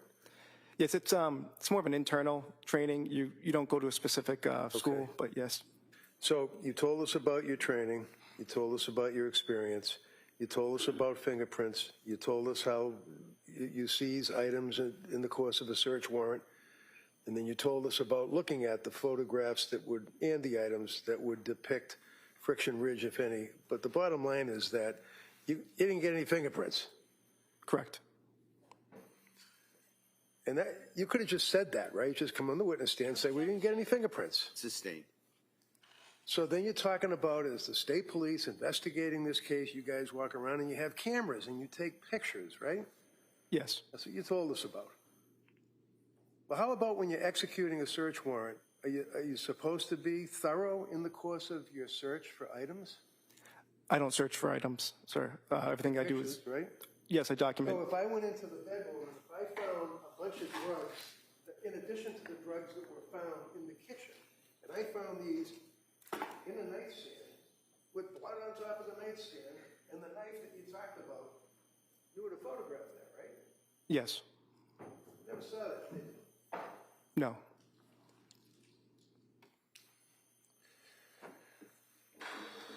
I have no further questions. Redirect? All right. Thank you, sir. You step down. Thank you.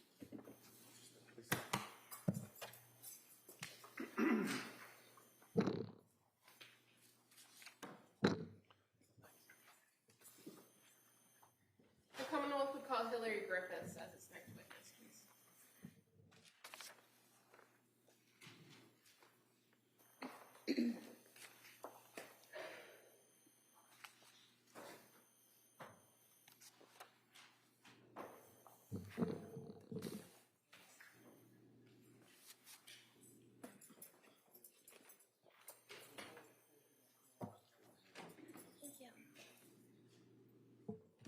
Good afternoon.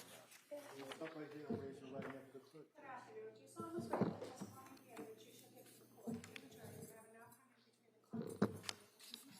between the clerk? Thank you. You may have a seat, please. Hi, good afternoon. Good afternoon. All right. Counsel. Thank you. Sorry. It's okay. Good afternoon. Can you tell the jurors your first and last name? Hillary Griffiths, And can you spell your last name for the record? Griffiths. And where do you work? I work at the Massachusetts State Police Crime Laboratory. What do you do there? I am a forensic scientist in the toxicology unit How long have you been with the state police? for 21 years. And have you spent your entire career in the toxicology unit, or have you worked in other units? Initially, I worked in the DNA unit and then in the Office of Alcohol Testing, but I have been in the toxicology unit since 2011. What does the toxicology unit do at the crime lab? We test biological specimens, primarily blood and urine and some other sample types, for the presence of drugs, alcohol, and some poisons to aid in criminal and legal investigations. Where does the samples, the blood and urine, come from before it gets to your lab? They could come from often hospital collections of blood and urine. Occasionally, urine samples can be collected from a defendant at a police station. Also, we receive samples from the medical examiner's office. So normally it comes through some law enforcement channel, right? Yes. And sometimes through the medical examiner's office. Yes. You don't have any direct involvement in the collection of the blood or urine from an individual, correct? Correct. You're just looking at the blood itself. Yes. Or the urine. Yes. Okay, so what kinds of testing is done in the toxicology unit? You mentioned alcohol and drugs and poison. So how does the toxicology unit handle those things? We initially screen samples following a particular testing strategy depending on case type. And we will screen samples and then confirm whatever is found positive in the screening using a second methodology or repeating the initial methodology using a variety of different techniques. And when a sample comes to your unit, can you explain to us how the personnel in that unit divides up the work? Yes. Our samples are tested in a batch system.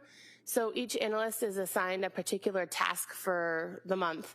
And then any case that requires that test during that month is performed by that individual. So often cases could need anywhere from 3 to 10 different tests to be done. And so different individuals will conduct each different test. And for any given case or any different lab number, is there an analyst that's kind of assigned at the end of it all to digest or analyze all of the data? Yes, when all of the testing is completed for a case, an analyst takes responsibility for that case, and they will review all of the raw data that's generated by the different analysts involved. They'll review the case specific information, like the police report, the documentation on the evidence itself. They'll assess the case as a whole, and they'll generate a report containing their findings. And do you receive some sort of specialized training to be part of the toxicology unit? Yes. And what training do you receive?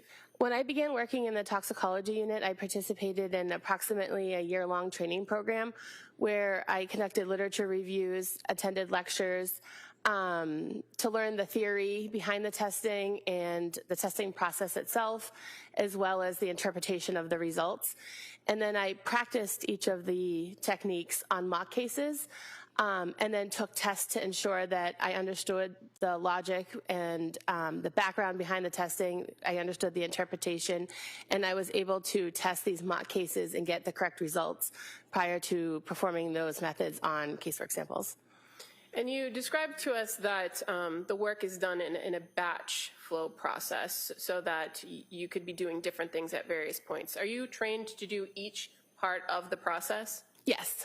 And so ultimately you could interpret, but you don't always interpret with every single case that you work on. Correct.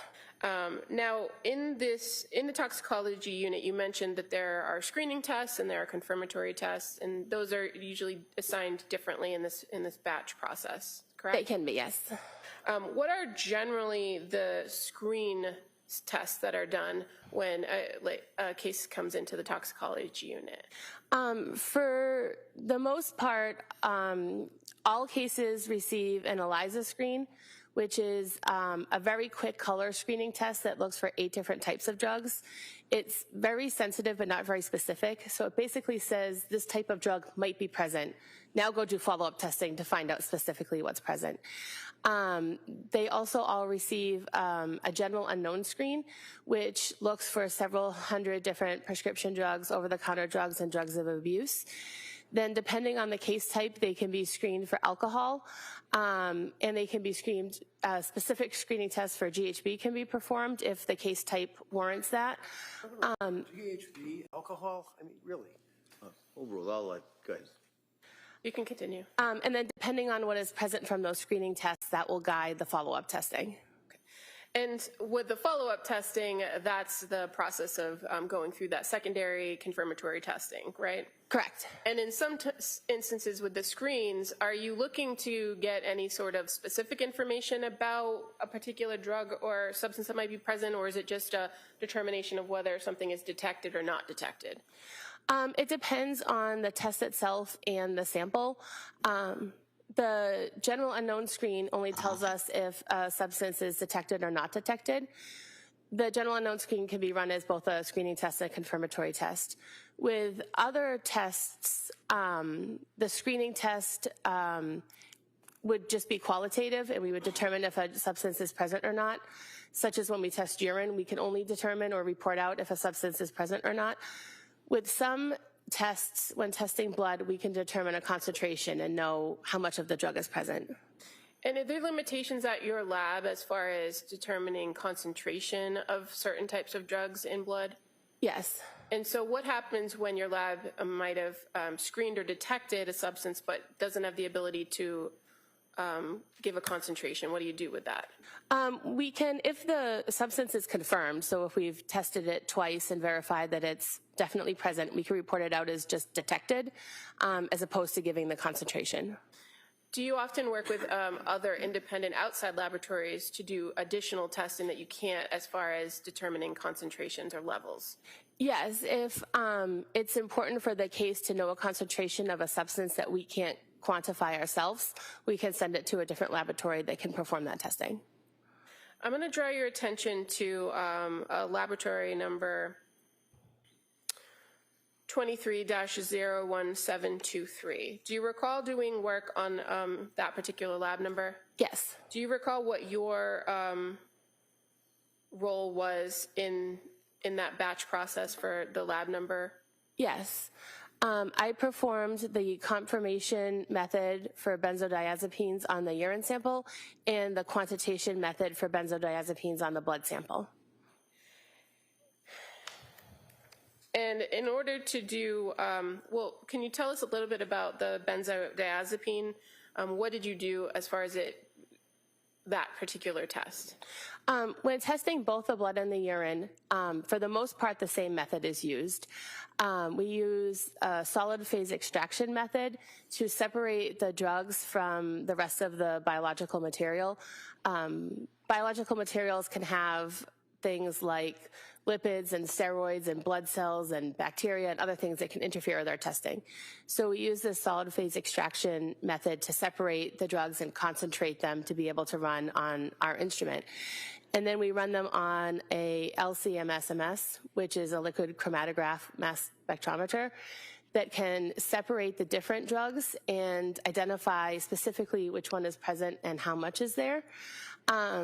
When we're testing blood samples, we can report out that value for how much is present.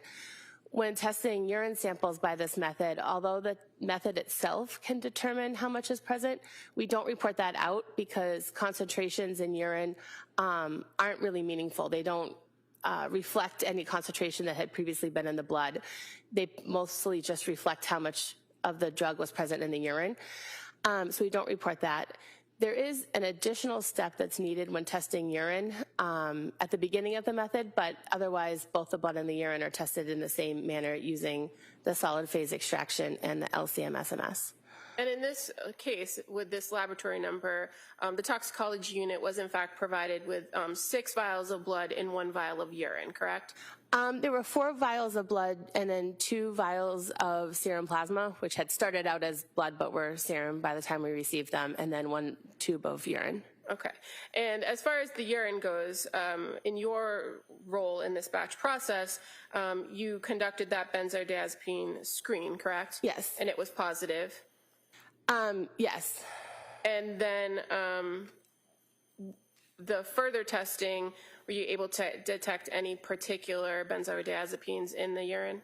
I didn't conduct the initial benzodiazepine screen through the ELISA method, which was positive.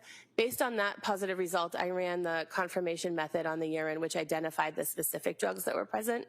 And that identified in urine nordiazepam, oxazepam, temazepam, and lorazepam. And based on your training experience when it comes to those substances, if it's detected in either blood or urine, does it mean that there are those 4 separate substances, or could they be derivatives of one particular drug? Yes, each of those substances is available as its own drug. You can get prescriptions for them, you can purchase them. However, diazepam, that's more commonly used than nordiazepam, oxazepam, and temazepam, breaks down into those other 3 substances. So often when we detect nordiazepam, oxazepam, and temazepam, they actually are present in the body because diazepam or another benzodiazepine was initially taken and it broke down to those 3. But as far as your testing is, when it comes to urine, you can't determine or quantify what it was or if it was one drug or multiple. Correct. Now, in this particular case, you indicated that there was also further testing done on the blood, correct? Yes. And was it as well for the benzodiazepines? Yes. And that was just because that was your role in the batch testing for this case? Yes. What were the results in the testing of the benzodiazepines in the blood? The blood contained 8.8 nanograms per milliliter of diazepam and 20 nanograms per milliliter of nordiazepam and 4.8 nanograms per mil of oxazepam and 1.9 nanograms per mil of temazepam and 61 nanograms per mil of lorazepam. And in your role in this testing process, you're just running the equipment, running the tests, and getting the data, correct? There is some analysis of the data. I have to ensure that the controls performed appropriately, that the instrument was running properly, and make a decision based on the instrument data, what I consider to be positive or not. But then it's handed off to another analyst who generates the final report. And in this case, were all the controls appropriate, all the equipment running effectively, and everything done according to the policies and procedures of the lab? Ultimately, all of the relevant controls that were associated with the samples performed appropriately. And what did you do with the information or the data that you received as a result of these tests? What did you do with it? I put it together in a batch file that contained all the data for my analysis. It contained the case data for the samples that were run on that day, as well as all the control data that was run simultaneously, and other traceability type info, and gave it to another analyst who reviewed it to ensure that laboratory policies and procedures were followed, that the controls performed appropriately in order to report the results, and that the results were scientifically accurate. And then after that analyst agreed with my findings, the data was put into the individual case files. And in this case, the reporting analyst for the entire lab number of 23-01723 was in fact somebody by the name of Nicholas Roberts, correct? Yes. And you're aware that there were other forensic scientists who did other testing for other types of drugs in the same test, but it wasn't part of your role or your batch? Correct. Thank you. Ms. Reddington. So the toxicology report you're familiar with was dated February 24th of 2023. Is that correct? Do you have it in front of you? I can refer to it. Yeah, great. Thank you.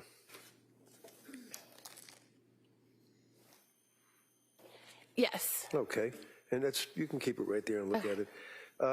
And then you have, it makes reference to your lab number, and then it talks about the specimens that you've indicated, which would be the toxicology blood times 4, serum plasma, you noted serum plasma, and then urine, right? Yes.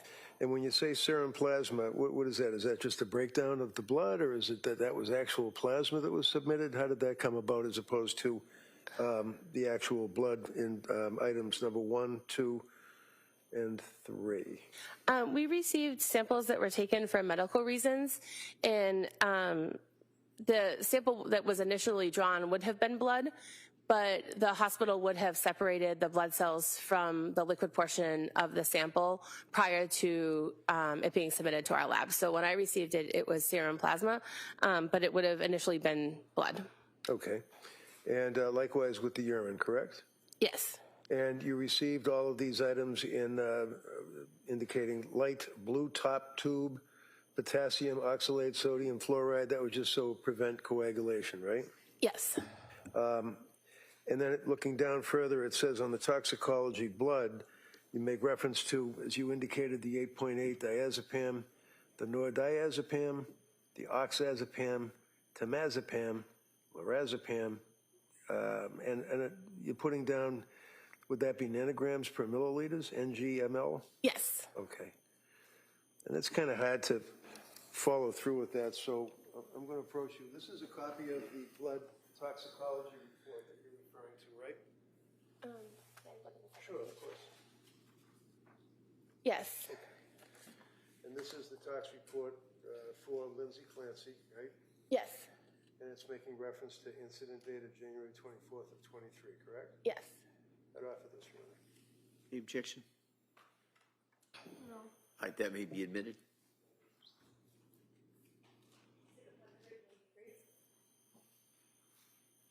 Now, you can continue with the, yes. You then make reference to organic bases and neutrals, right? Yes. Can you tell me what is an organic base and a neutral? What does that mean? That refers to, so the line above that, the organic acids and neutrals and the organic bases and neutrals refer to the results from the general unknown screen, which is another screen that was performed by a different analyst. Okay, do you know who the analyst was? Lisa Yell. And would that be with the Department of the Massachusetts State Police? Yes. Okay. And as it relates to the tox report, it also notes that, what is an organic base and a neutral? What does that mean, though? I just don't know. This testing procedure separates the drugs present in the sample into drugs that are more basic in nature and drugs that are more acidic in nature.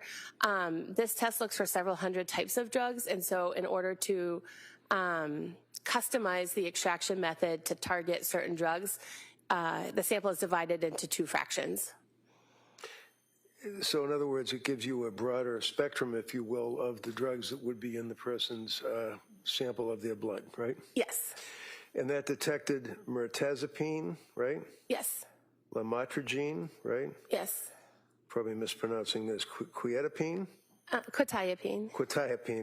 and quetiapine metabolite, right? Yes. As well as trazodone, right? Correct. And just tell me, what is a metabolite? What does that mean, quetiapine metabolite? When we consume drugs, our body will break down the drug often into another molecule before it's being excreted. And sometimes our testing can detect these breakdown molecules as well.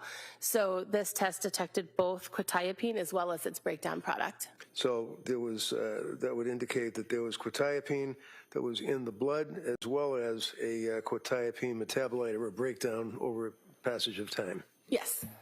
Also, just you guys check for everything. There's no alcohol detected, right? Correct. No amphetamines detected, right? Correct. There was a benzo screen that was positive, which we've already talked about, correct? Yes. Buprenorphine screen, none detected, right? Yes. Cocaine and fentanyl, none, right? Yes.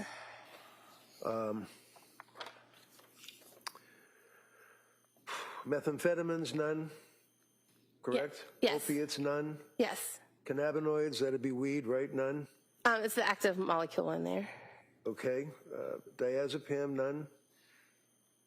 Yes. Nordiazepam detected. Correct. Oxazepam detected. Yes. Teramazepam detected. Yes. Lorazepam detected, right? Yes. And then finally it says organic acids and neutrals, none detected, right? Yes.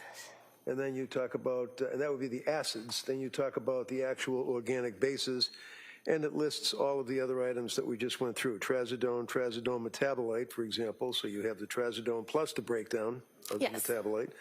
You have the mirtazapine as well as mirtazapine metabolite, right? Correct. Lamotrigine, quetiapine, and the quetiapine metabolite, right? Correct. Now, you would also, in your direct examination, made reference to another lab that you all work with, apparently, or that you've had occasion to work with, right? Occasionally, we have sent samples to another lab. Okay. Would that be NMS Labs located in Horsham, Horsham, Pennsylvania? NMS Labs, I don't recall the location of the lab. Okay, but you know NMS Labs. Yes. And that's pretty well known, right? Yes. You guys, right? And was a sample of Lindsay's blood sent to that place as well? Yes. And were there results for that as a result of the examination? I believe so. Okay, I'm going to approach you with the report of toxicology report. Go to sidebar. Sure. Council, see, Sarah.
All right.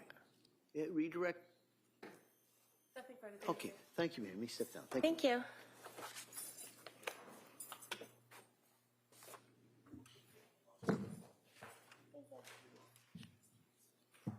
Yeah, come on. The Commonwealth would call Lisa Yell as next witness, please. Thank you so much.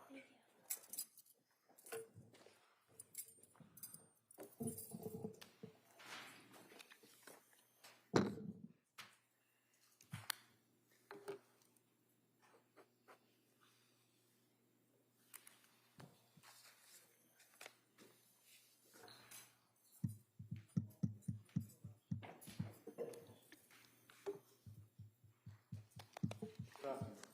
Can you stop right here and raise your right hand for the clerk, please? Good afternoon. Do you solemnly swear that the testimony you give that you should give to the court and the jury will not ultimately shall be the truth, the whole truth, and nothing but the truth, so help you God? Yes, I do. Thank you. You may have a seat. Why don't you step right there, please? Hi, good afternoon. Good afternoon. All right. Come on. Thank you. Good afternoon, ma'am. Can you please tell the jurors your first and last name? My name is Lisa Yell, spelled Y-E-L-L-E. And what do you do for work? I currently work at a biotech pharmacy company. Did you work for the Massachusetts State Police Crime Lab at some point? Yes, I did. And how long did you work for the crime lab? For 15 years. And in January of 2023, what unit were you working with at the crime lab? The toxicology unit. And more specifically, I guess, February of 2023, were you still in that unit? Yes. Okay. Now, I'm just going to draw your attention right to this particular case. We're talking about laboratory number 23-01723. Did you do any batch work on this particular case? Yes, I did. And what testing did you do in relation to the samples of this lab number? It was a test that was known as the general unknown screen. Can you tell the jury what the general unknown screen does, what it tests for? Sure, that's a screening test for drugs. It essentially would test for hundreds of different prescription medications or drugs of abuse. And in this particular test, the general unknown screen, is there a portion of testing in the lab for general unknowns that would allow you to quantify when certain substances are detected? The general unknown screen is not a quantifiable test. It's just an identification screen. So you wouldn't be able to attribute a specific level of the drug, but just the identification that it was present or not. So it would be a detected or non-detected situation? Correct.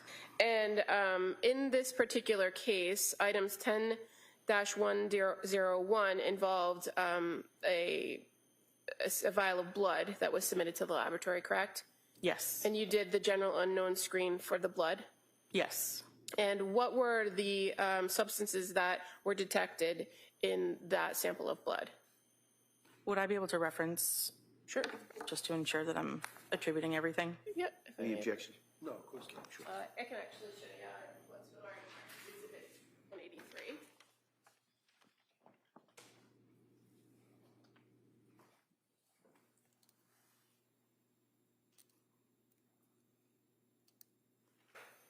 Okay. Does that refresh your memory as to the substances? Yes. Okay. So fair to say it's mirtazapine, lamotrigine,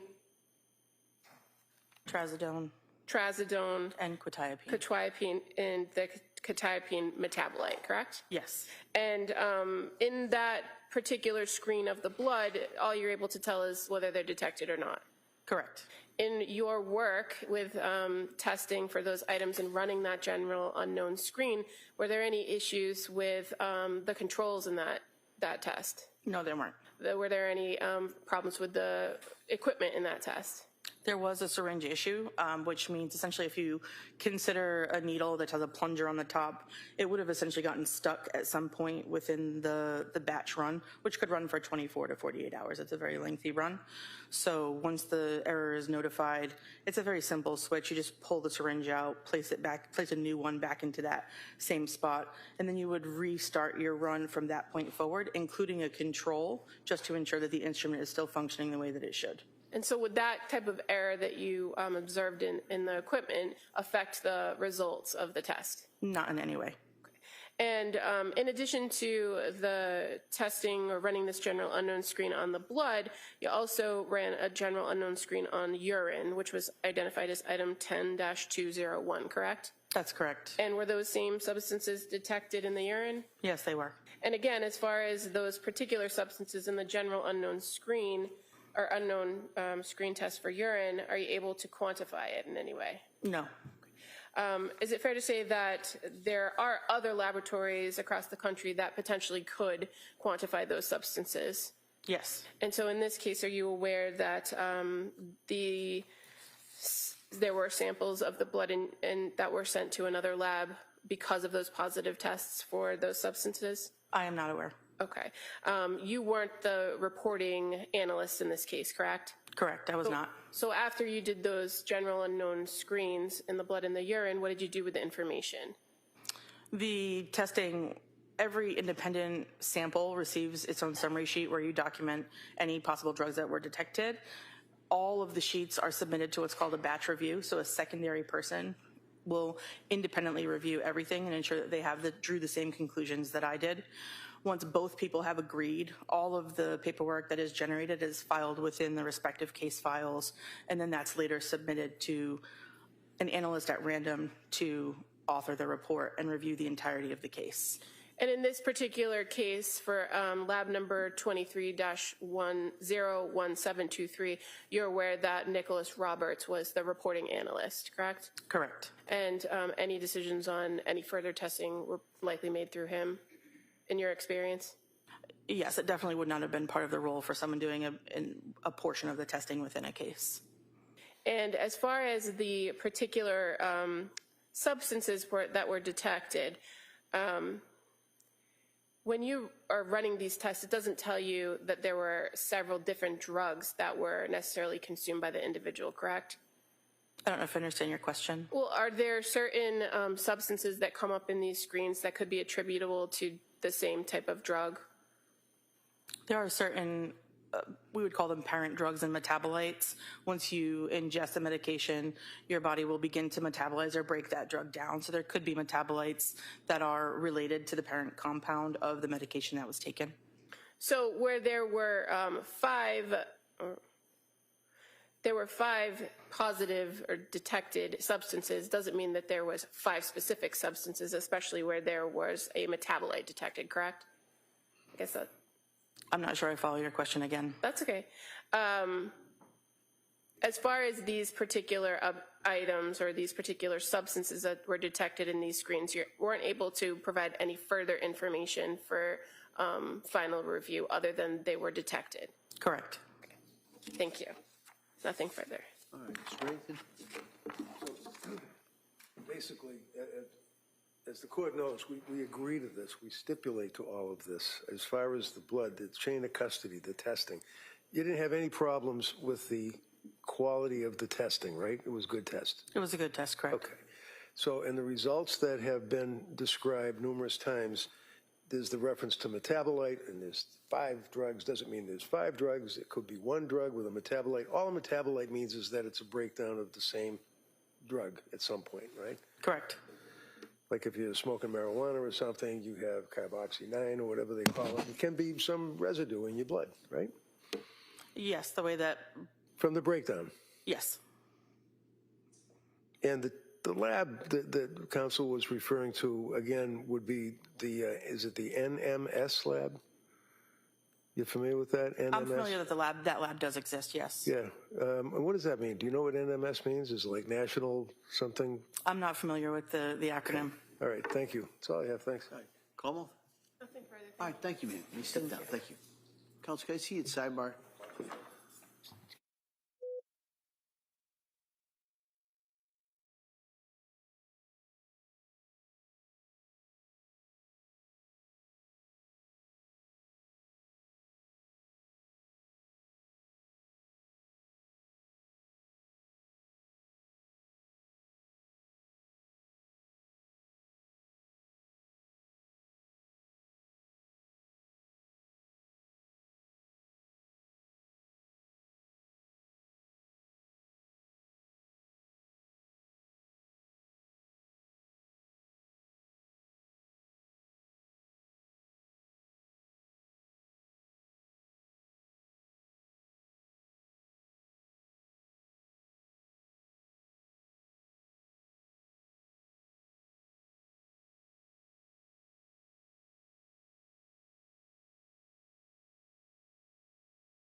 recess at this point. I'm going to ask you to come back 2 o'clock. There's another couple of witnesses. I'm not even going to make a commitment. But we'll have a couple of witnesses this afternoon. We'll kind of see where we go. Okay? All right, thank you. Court, all rise. Jury, with the notebooks placed on the chairs, please.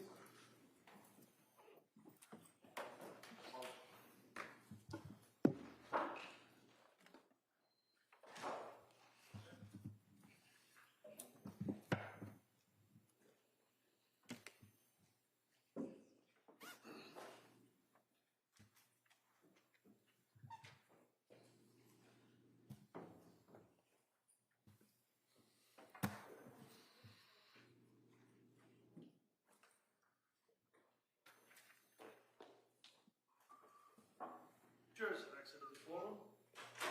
All right, so we'll be in recess on this matter till 2 o'clock. Okay, thank you. Court, all rise.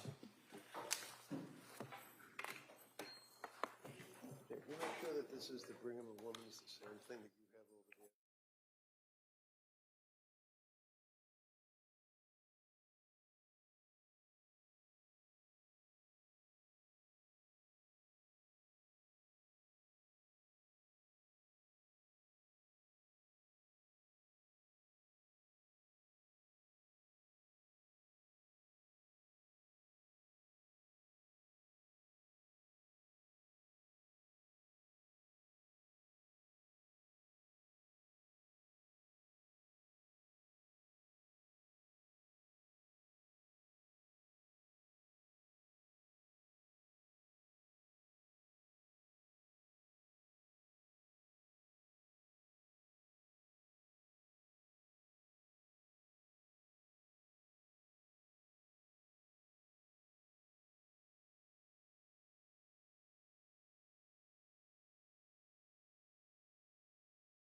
back in session. Please be seated. Your Honor, for the purpose of the record, we return back to the trial of Commonwealth versus Lindsay Clancy. All parties are present, including the defendant, excluding the jury. All right.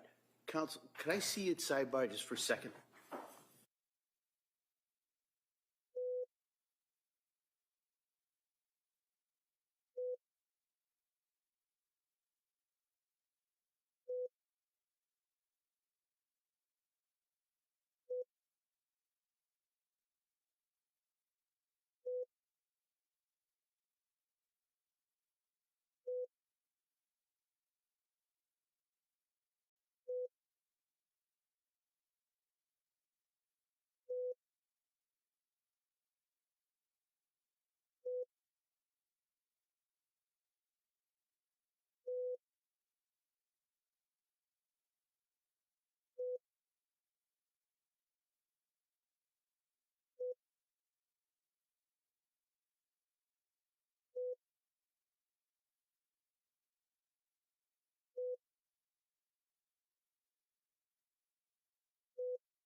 This court's now in session. Be seated, please.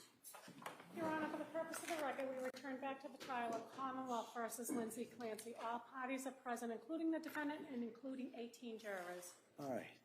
Again, members of the jury, thank you for your patience with us. We're going to do at this point, we're going to return now to the Commonwealth's presentation of the evidence. And Commonwealth, call your next witness, please. Your Honor, before calling a witness, Commonwealth would like to move to enter 3 stipulations as the next 3 exhibits. The first regarding postmortem toxicology. Actually, before we get there, let me just give a little explanation about stipulation.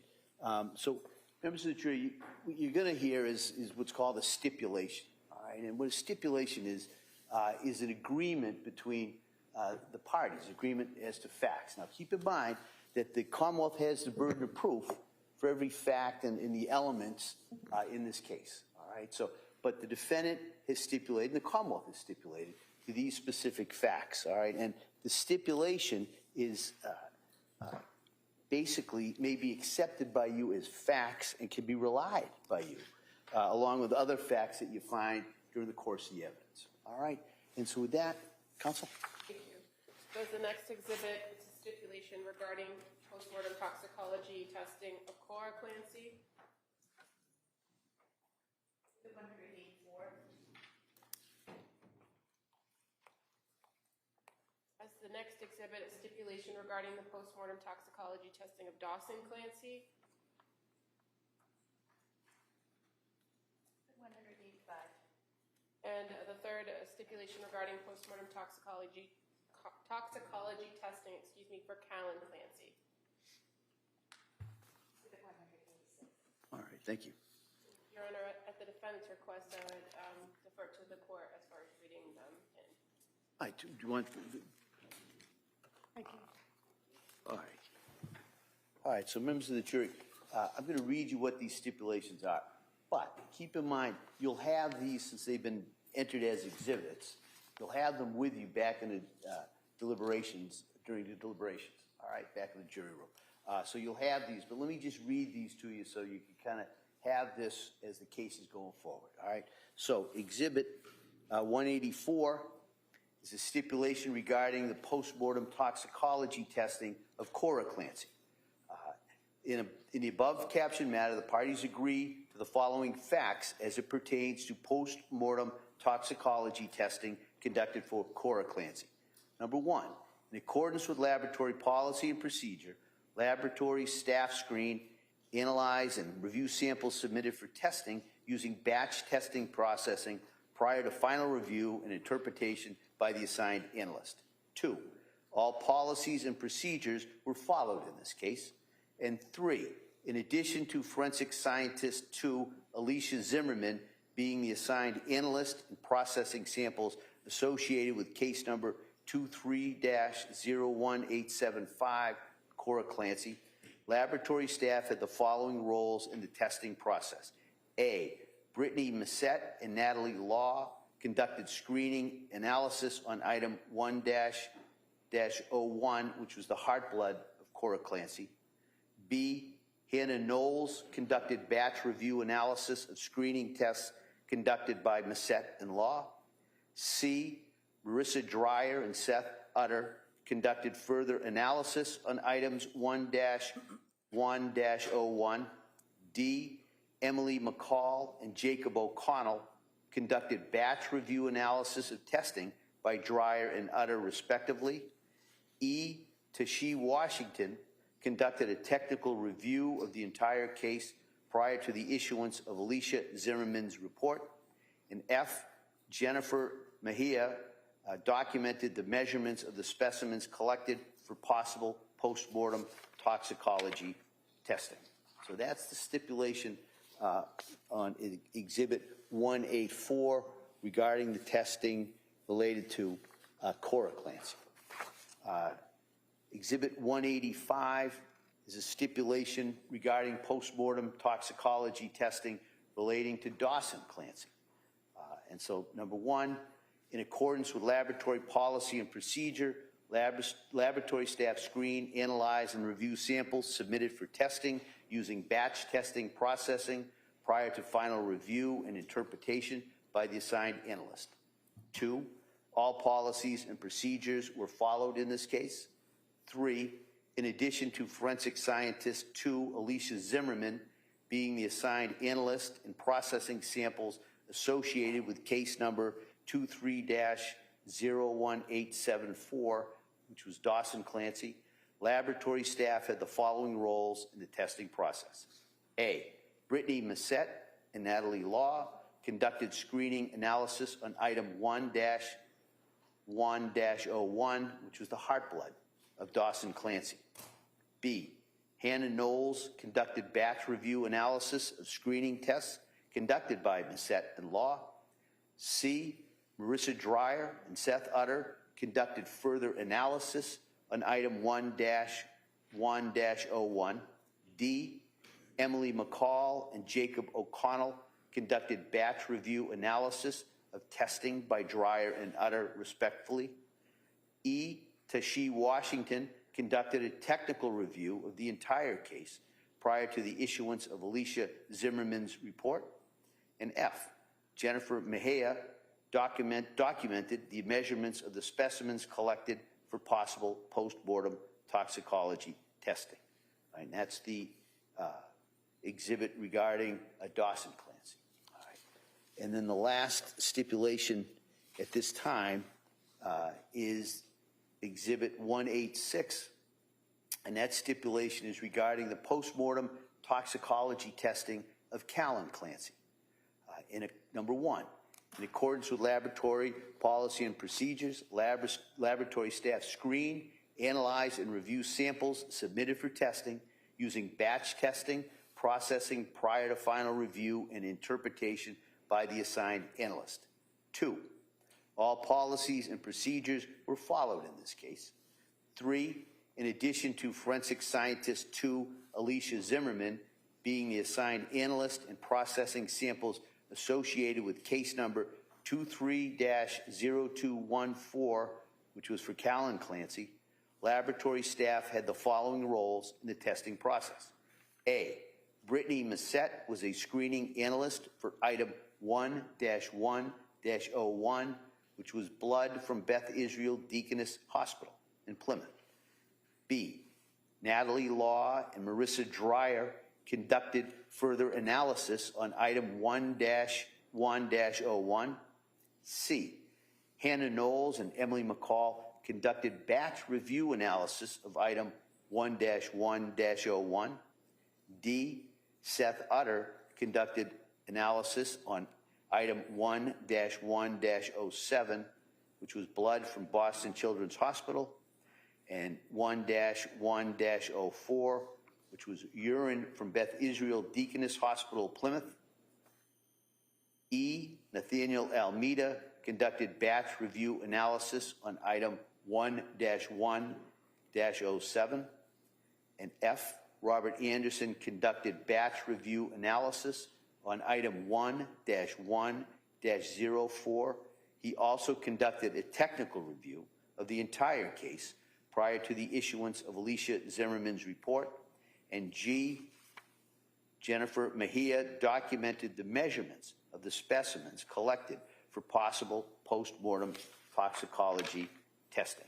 So those are the stipulations at this time, keeping in mind that you'll have those with you and everything that's contained there with you back in the jury room. Okay? All right. Commonwealth? Thank you. The Commonwealth would call Alicia Zimmerman.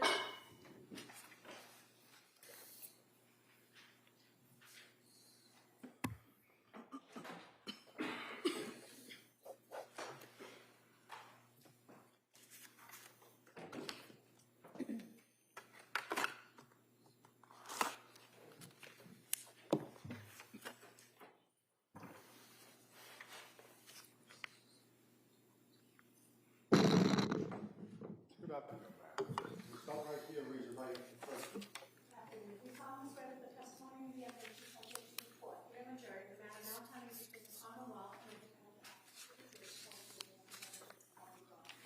Thank you. You may have a seat, ma'am. Watch your step, please. All right. Well, good afternoon. Good afternoon. All right. Commonwealth. Thank you. Could you please tell the jurors your first and last name? Alicia Zimmerman. Would you mind spelling your last name for the record? Zimmermann. And where do you work? I work at the Massachusetts State Police Crime Lab. And where do you work at the crime lab? I'm in the toxicology unit. And what's your role there? I'm a forensic scientist too. How long have you been with the crime lab? Since August 2014. And in order to work in the toxicology unit, did you receive some specialized training and education? Yes, I have a Bachelor's of Science in Forensic Science from the Pennsylvania State University and a Master's of Science in Forensic Science from the Virginia Commonwealth University. I also completed the toxicology's unit training program, which included wet lab work, literature review, competency exams, and written exams. And in your role as a forensic scientist too at the Massachusetts State Police Crime Lab Toxicology Unit, you're familiar with the batch review testing? Yes. And as part of that process of working, the workflow being in batches, is it fair to say at various points, different members of the unit are assigned to different tasks within the toxicology unit? And at some point, you might be doing work on a case where you're actually asked to author a report at the end of the testing. Is that fair to say? Yes, if you're authorized. And are you authorized to issue reports? Yes. And what kind of toxicology testing are you authorized to issue reports for? I'm authorized for postmortem investigation. Now, as it pertains to postmortem investigation in the toxicology unit, where do samples come from? So the samples are submitted from the Office of the Chief Medical Examiner to the Evidence Control Unit in Sudbury. They then assign a unique LIMS number, it's a Laboratory Information Management System number, and a corresponding barcode to the evidence. They then transport the evidence to our unit in Maynard, and then we put the evidence into our custody, sample the evidence, and assign testing to it. And so when a sample comes to you in a postmortem situation, that's because somebody has passed away, correct? Correct. And there doesn't always have to be a corresponding state police crime lab investigation. No, our cases are separate. So your case comes to you and gets a separate lab number from the crime lab. Correct. And it also is tracked by a lab number or a case number from the medical examiner's office, correct? Yes. Okay. And so when you receive in the postmortem toxicology samples, do you sometimes receive blood? Yes. At times, do you also receive urine samples? Yes. What types of screening tests does the postmortem toxicology testing, what are the screening tests used in those instances, or those cases, I should say? So every case that we receive gets 3 preliminary screening tests. The first one is a volatile analysis. The second one is an 8-panel of commonly abused drugs by enzyme-linked immunosorbent assay, also known as ELISA. And then the third thing we do is a general unknown screen by gas chromatography mass spectrometry, and that looks for illicit and pharmaceutical drugs. Now, in a circumstance where the decedent or the person who died is a child, there are additional screens that can be done? Yes. And what's the additional screen in a child case? If the decedent is equal to or less than, less than or equal to 11 years old, we also perform an ELISA pediatric panel, a general unknown screen for acidic and neutral drugs, and a vitreous chemistry analysis. Now, in cases where your unit receives these samples from the medical examiner and a screening test is done, if no substance is detected in either of those 3 screens, or if in a pediatric case, that 4th screen, what happens? No further testing is performed. And so if you are the reporting analyst in those cases, you would simply note none detected? Yes. Okay. I'm going to draw your attention to a case that was submitted by the medical examiner in January of 2023. I think your unit might have reviewed the evidence in February of 2023. Are you familiar with the case involving 3 different postmortem toxicology testing, but all related? They are 3 separate reports. Right, but you're aware that the children that were the subjects were related? Yes. Okay. So just referring to first, what's identified as the state police lab number 23-2141 involving the decedent Callan Clancy. You recall receiving several items in the postmortem toxicology unit to test? Yes. And it included toxicology blood that was taken from the Beth Israel Deaconess Hospital in Plymouth, right? Is that correct? Yes. As well as blood that was collected from the Children's Hospital in Boston. Yes. And urine also collected from the Beth Israel Deaconess Hospital in Plymouth. Yes. And were screens done on the samples, namely the blood from BID Plymouth, the urine from BID Plymouth, and the blood from Children's Hospital? Yes. Were any substances detected on those 3 screens and the pediatric screen that you've just described to the jury? No, they were not. And as far as the next case, which would be laboratory number 23-01875, the decedent being Cora Clancy, you received some heart blood from the medical examiner's office post-mortem, correct? Yes. And as far as that, were those screening tests conducted in this case for Cora? Yes. And were there any substances detected? No, we did not detect anything. And as far as laboratory number 23-01874, which is the decedent Dawson Clancy, your unit received an item 1-101 of heart blood from Dawson Clancy, correct? Yes. And that was also post-mortem? Yes. And were those screening tests, those same 3 tests plus the pediatric test run for Dawson? Correct. Were any substances detected? No, they were not. And so where in each one of these 3 separate cases there was no detection of any substances, did you do anything further other than issue a report saying none detected? No. I reviewed the data and then I issued the report with the none detected results. If there had been any positive findings, additional testing would have been conducted, correct? Yes, if we receive a positive screen, we will either perform confirmatory analysis or quantitative analysis depending on the testing. And just as it pertains to these 3 cases, the samples received for Callan Clancy, why did they come from a different source than the other 2? So the medical examiner sends us the samples. If the decedent is in the hospital prior to the autopsy, they will typically send us those hospital samples as well. They prefer to have the hospital samples tested because that date and time is usually prior to the decedent's death, and we can sometimes determine what sort of drugs or poisons may have been in that decedent's body prior to their death and before drugs may have been given at the hospital.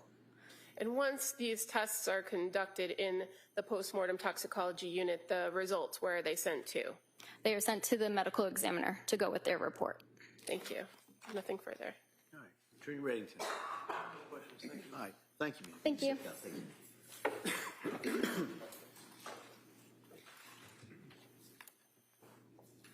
Attorney Sprague. Thank you, Your Honor. Commonwealth College Sherry Crook.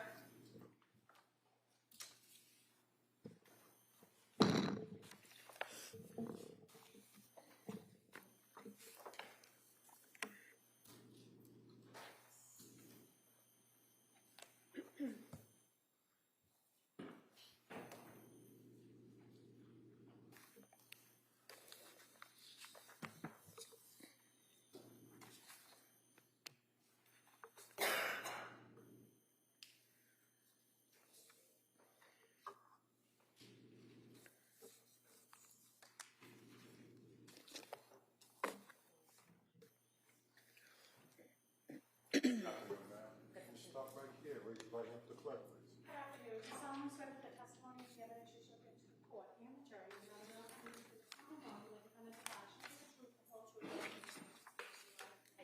Thank you. You may have a seat, ma'am. Watch yourself, please. Good afternoon. Good afternoon. Attorney Sprague, please. Thank you, Your Honor.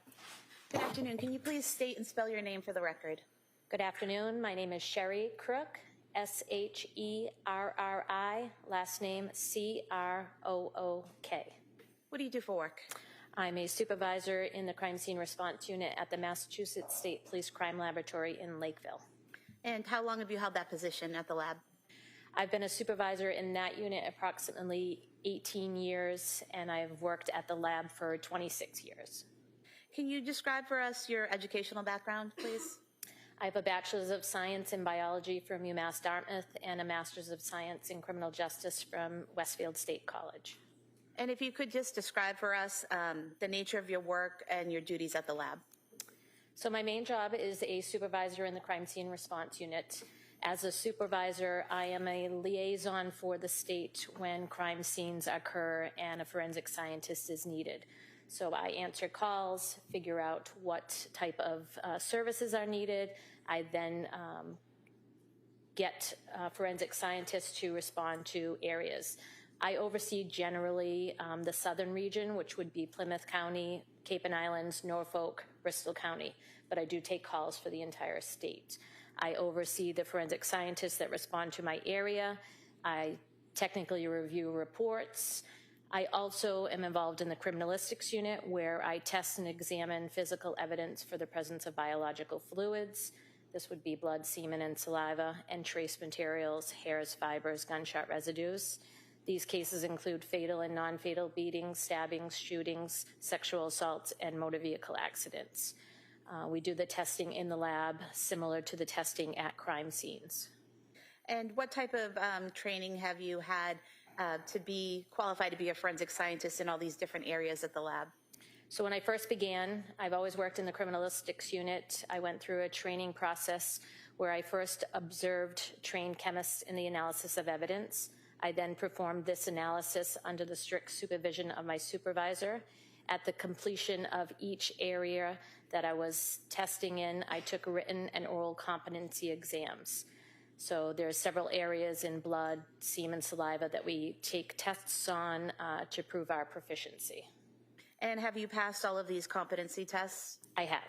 And have you passed all of your proficiency tests? I have. Does your casework go through any type of review process? It does. It goes through a technical review as well as an administrative review. And have you had any specialized training in the field of forensics? I have.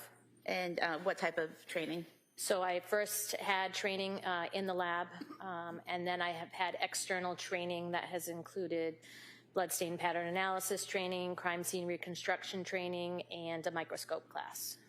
And are you affiliated with any professional organizations? I am. I'm a member of the IABPA, which is the International Association of Bloodstain Pattern Analysts. And you've testified in court many times in the Commonwealth, correct? I have. Going back to what you talked about bloodstain pattern analysis, can you describe the training you've had in that field in particular? So it first began with taking a 40-hour course in the basics of bloodstain pattern analysis. That was used in my original training at the laboratory. It consisted of a 40-hour course where we do experimentations, look at bloodstains, and prepare reports, as well as taking an exam at the end.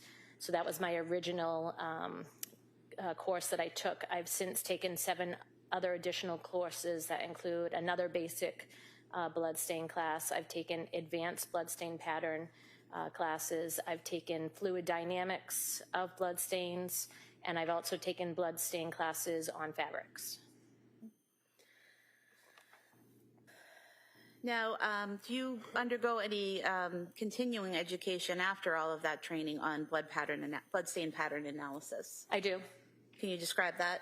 So we continually get training every year. We have to do at least 8 hours, which could be training from readings, attending a course, attending workshops that we have through the IABPA, some sort of educational trainings. And is bloodstain pattern analysis, that discipline, is it accredited? It is. How so? It was accredited through our lab during our accreditation in 2008. It became accredited for the Mass State Police Lab. And is it still currently accredited? It is. And do you have to take proficiency tests specifically in bloodstain pattern analysis? I do. How often? Take a yearly test from an outside vendor agency. And have you passed all of those tests? I have. And have you testified in courts in the Commonwealth about bloodstain pattern analysis? I have. And how many times have you done that? I've testified as an expert more than 10 times in Plymouth County, Bristol County, Norfolk County, and Cape and Islands. What is a bloodstain? A bloodstain is a deposit of blood on a surface. And what would be a bloodstain pattern? A bloodstain pattern is stains on the surface by which we look at it and identify how it was created. So could you describe for us what bloodstain pattern analysis is? So bloodstain pattern analysis is the examination of bloodstains and bloodstain patterns by which that they are deposited on a surface. We can give information about how the blood was deposited as well as how the incident occurred to deposit those bloodstains. And are there different bloodstains and bloodstain patterns, and are there terms ascribed to those that tell you what kind of patterns they are or what kind of bloodstains they are? There are. And what are some of the features and characteristics that you look at when you're performing your analysis to determine the type of stain or pattern? So we look at specifically the size, shape, and the distribution of those stains. With looking at that information, we can tell you the how, what, when, where, and how things were created by looking at those stains. That information, the size, shape, and distribution will answer some of those questions. Can you tell the direction of a bloodstain pattern? You sometimes can, yes. And how do you go about doing that, and why is that important? So in some stains, there is an identifying feature that we look for. It's called a tail. So when blood flies through the air and lands on a surface, it usually will land in an oval shape, an elliptical shape that may cause it to have a tail. The tail is an extension of that elliptical shape. We use that to identify the direction that the blood is traveling. So the tail will point in the direction that the blood was flying when it landed on a surface. So we can tell by that tail where that stain may have originated from. And are there different categories of stains? There are. And what would those be? We describe them as passive stains, transfer stains, and dynamic stains. And could you define what those are? Sure. So passive stains are stains where only the force of gravity is acting upon that stain. Some of the examples would be a drip stain, a flow, or a blood pool. We have transfer stains, which are stains that are created when a bloody object or body comes into contact with another surface, transferring that stain there. We have smears or wipes. And then for dynamic stains are where a outside force has been acted upon the blood. A forceful force that has projected the blood onto a surface, either by projecting it out or compression that projects the blood out. In that case, we have projected blood patterns, arterial spurts that term as dynamic stains. And in your analysis, you use the word target. Yes. And what does that mean in bloodstain pattern analysis? So the target is the surface that the bloodstain lands on. Could be a floor, a wall, anything that the bloodstain lands on. So for example, if I have a cut on my arm and blood drops to the floor as I'm just standing here, would that be a passive act and the target is the floor? So yes, it'd be a passive act because just gravity is reacting with that blood, pulling it to the ground, and the floor would be the target surface that it landed on. What is a drip stain? So with that example, if you have a blood source, say I have a cut on my finger, I hold my finger out, gravity acts on that blood, pulling it to the floor, that would be a drip stain, a single stain hitting the floor due to gravity. What would be a spatter stain? So a spatter stain is a stain where some sort of force is acted on it. So if you think about my finger again, and the blood is coming out. If I apply force to my finger, if I flick it, the blood is now flying in the air and landing on a surface, say a wall. It will land in an elliptical shape, and it will be considered a spatter stain. And are you familiar with the phrase cast-off pattern? I am. And what is that? So a cast-off pattern is a collection of stains usually elliptical or circular in shape. It's created when blood flies off of an object. So if you think of my finger again and the blood is coming out, if I take my finger and I swing it up over my head, the blood is going to release as it goes along, creating elliptical stains, circular stains, and more elliptical stains. The cast-off pattern is created in a linear form, so in a line of those stains. And what is a transfer stain? So a transfer stain is when a bloody object comes into contact with a surface. So you think of my hand, and I put it on the top here, and blood is left behind. I lift it up. That's a transfer stain of blood. And what is a wipe? So if you think of my hand, it's a transfer stain, a wipe is. You think of my hand and there's a blood pool on the surface and I run my hand through that blood pool, I'm wiping that blood, causing a wipe stain. The original stain, which is a blood pool, would now be called an altered stain because there is movement through that stain when I drag my hand through it. Is a swipe different than a wipe? It is. What is a swipe? So a swipe is a transfer of blood, but say I've made that wipe stain and I lift my hand up and I have blood on the surface. I then go to a clean surface and wipe it on that. That would be considered a wipe stain. So a swipe stain, excuse me. So wipe is going through the blood. I lift it. Swipe is taking that blood and applying it to a secondary surface. And what would be a smear? A smear is usually a combination of swipes and wipes. If there is a blood pool on the floor and you make lateral movements for it, say you had a socked foot or a cloth that you were wiping it with, using those lateral movements going back and forth would be considered a smear. And what is a pool? A pool of blood is a liquid portion of blood accumulated in one area. So if I'm, for example, standing here and again have a cut on my arm and blood is just dropping in that same area, is all the blood that gathers there considered a pool? The stain itself is not considered a pool. We use it to identify blood from a source. So if there is a body laying down and there is an injury and it's seeping out of the injury onto a surface, that would be considered a blood pool. What you have described as a different type of staining. What would that be? That would be considered a drip pattern, where you're dripping just due to gravity. The blood falls. It falls into another liquid source. In blood stains, it's usually blood into blood. When that drip is hitting and they're hitting each other, it's causing an accumulation on the floor, and the stains that are formed, the accumulation of blood as well as smaller stains would form the drip pattern. And sticking with that for a moment, if the blood is falling and the person is moving, does that create some type of trail or something along those lines?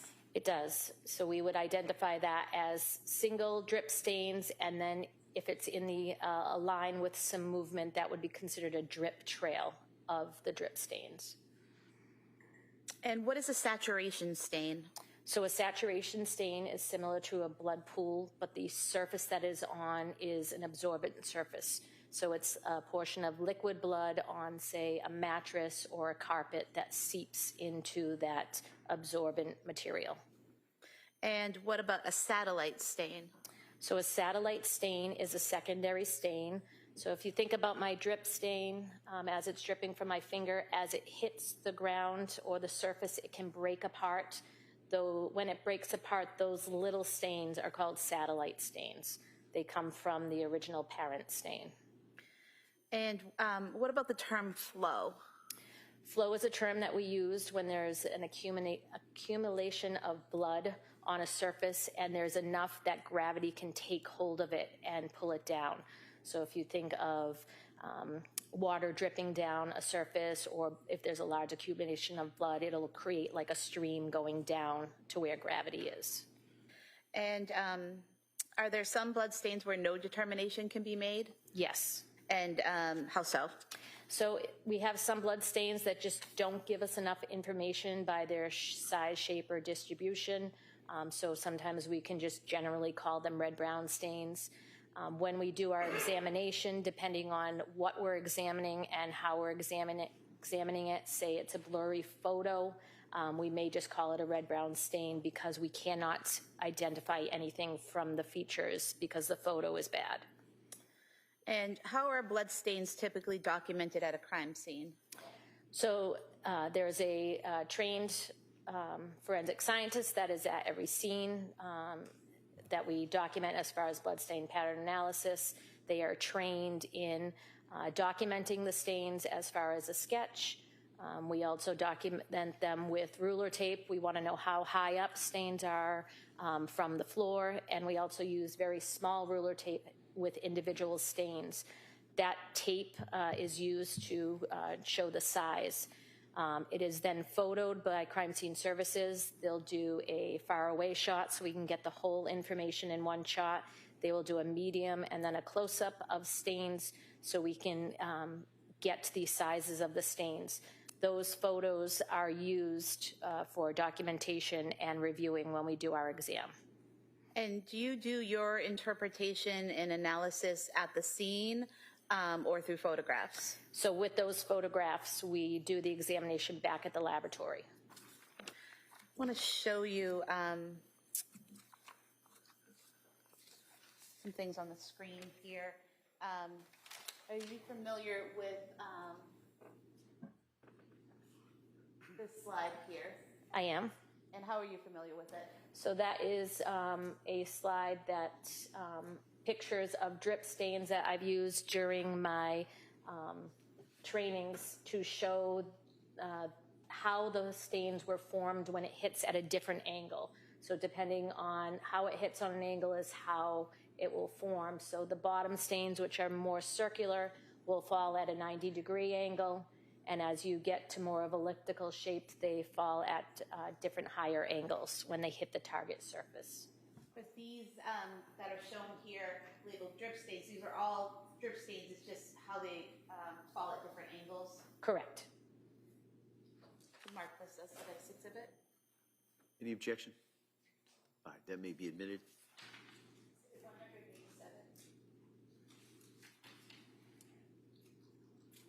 I'm showing you this next slide. Are you familiar with this slide? I am. And how are you familiar with that? So this is pictures of spatter stains. So this is blood that is in flight. Some force acted on the blood to cause it to fly. And you can see the elliptical shapes that it has created. And when you say elliptical, you're talking about kind of the oval shape. I'm talking about the oval shape, and as also how I described the tail. Some of them are evident on the bottom side of those elliptical shapes, showing the direction when they hit the target, they were moving. So where the tail, so looking at this slide here, this small middle photo at the top, where the tail seems to be at the bottom, what does that tell you about the direction of that stain? So if I may refer to the one on the right, it's a little bit more descriptive. So the one on the right, may I stand? Yes, please. If you look at these stains, they are elliptical in shape, and they all have an extension, which we call the tail. So they're hitting the wall, and the tail is pointing in the direction that it is moving. So we have the elliptical shape and then the extension. So they are going from a left to right in a downward direction. I could have this marked as the next exhibit. All right, that may be admitted. 188. Thank you.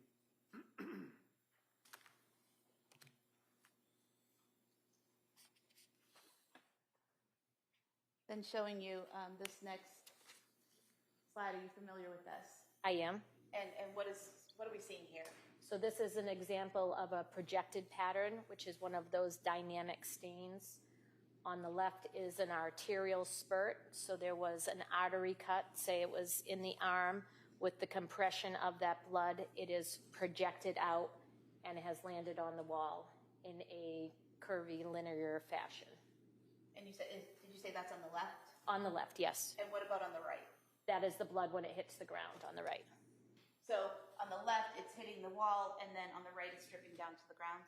Well, it's projecting out and hitting the ground. It's not dripping onto the ground. It's coming out of the blood source and hitting the ground. Okay, so would it be accurate to state that for a spraying type of flow of blood, say from an artery, that's on the left is what it would look like as it hits a wall, and on the right is what it looks like hitting the floor? Correct. We could have this marked as the next exhibit. Any objection? No. All right, that may be admitted. 189.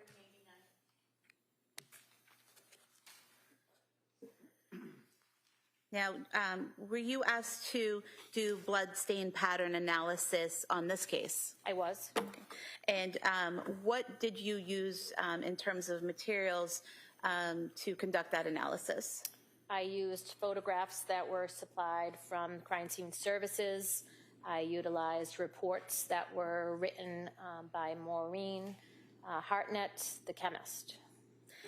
And were there stains that were labeled by letter? They were. Okay. Did you label them by those letters, or did you use the letters that were in the prior reports? I used the letters that they were labeled in the prior reports. And so to start with, did you look at what was labeled stain A on the floor of the basement at 47 Summer Street? I did.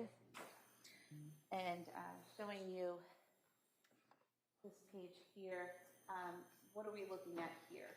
So this is a page of my notes when I was doing my exam. So it has a picture of the stains themselves and then all of the identifying factors written in my handwriting when I was doing my examination. And when you did your examination on this item, what did you determine about the blood stain? So that is a red-brown stain on the carpet in the basement. It was deemed a saturation stain with transfer stain surrounding it. So you have the center stain that's darker red. That is the saturation stain. And then surrounding it there is lighter red-brown staining that was a transfer from that saturation stain across the carpet. And you're not able to say how that transfer happened, correct? I am not. But basically, looking here, this larger area in the middle of the bottom photo, that's the original saturation stain where it's soaked into the carpet? Yes. And then at some point, something touched this saturation stain and then touched to the side of it? If I may. You may, sure. So this is the saturation stain in the center, and then surrounding it is the lighter red-brown. That is the transfer as something moved across the actual saturation stain. And what about the mark to the left there? I think that's just another portion of the saturation stain. Okay. Move to submit this as the next All exhibit. right, that may be admitted.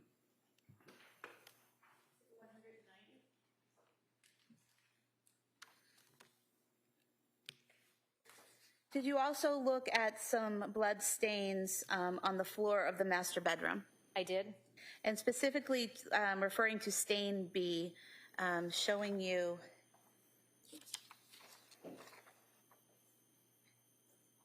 what's been marked SJC. SJC, are those your initials? They are. E12. These are also from your notes, is that correct? They are. And is this from the master bedroom floor between the mirror and the bed? It is. Okay. And what did you learn from your analysis of this item? So from my analysis in looking at the stains, there's a couple of different things going on here. So they're the round circular stains, which are on the outside, are drip stains. So that is blood coming from a bloodletting event and going to the ground just due to gravity. The stains that are overlapping are considered a drip pattern. So standing there for a period of time, the blood is dripping due to gravity into itself, causing the overlapping stains as well as the small stains that are all surrounding it. Over here on the right side, there is some movement through the some of the red-brown stains, causing them to have lateral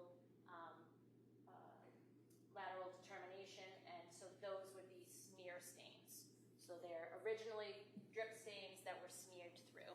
And showing you E13 from your notes, is this a close-up of that same area? It is. And if you could just point out again for us in this lower photo what we're looking at here. So this is just a close-up of it, showing some of the drip stains that are singular by themselves, and then the drip pattern itself. So that is blood dripping into blood. And then the top one that's not in view will have a close-up of the smear stains. So movement through those blood stains. We should have E12 as the next exhibit and E13 as the following. All right, that may be admitted.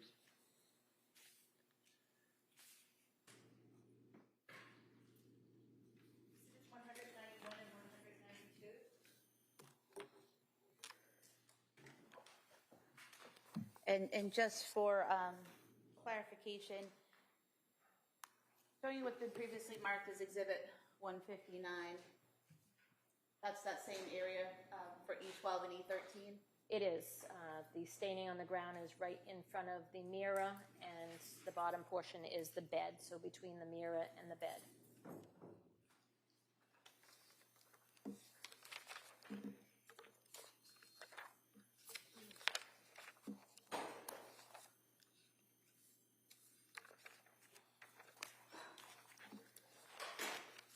Now showing you what's been marked previously as Exhibit 161. Is that the mirror we were just discussing?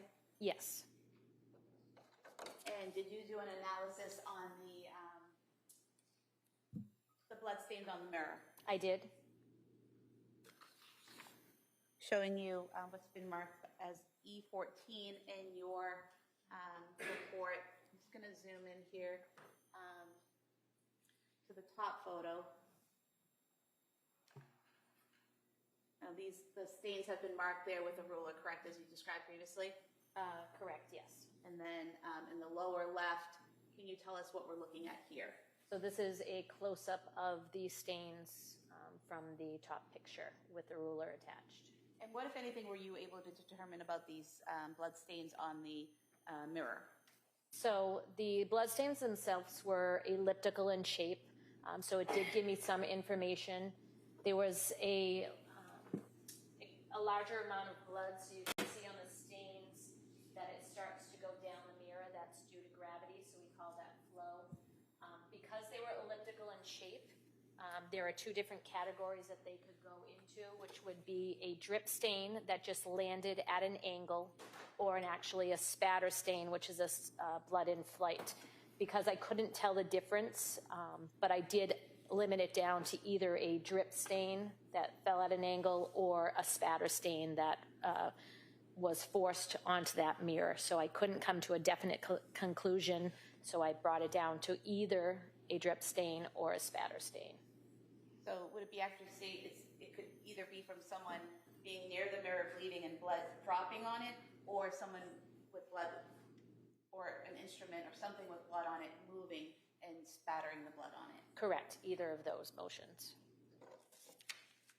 We could have E14 as the next exhibit. All right, that may be admitted. 193.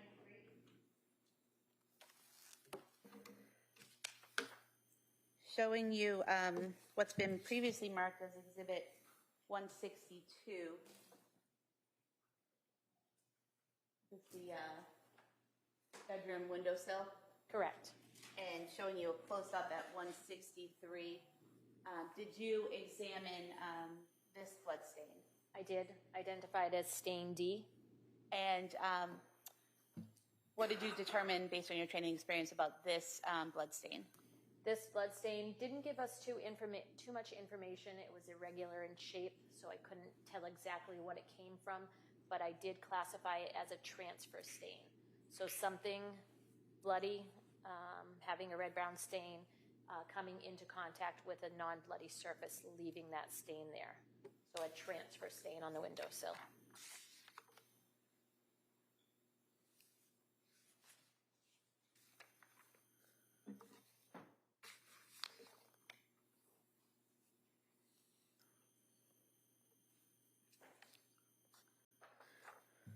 Did you also examine the nightstand in that same bedroom? I did.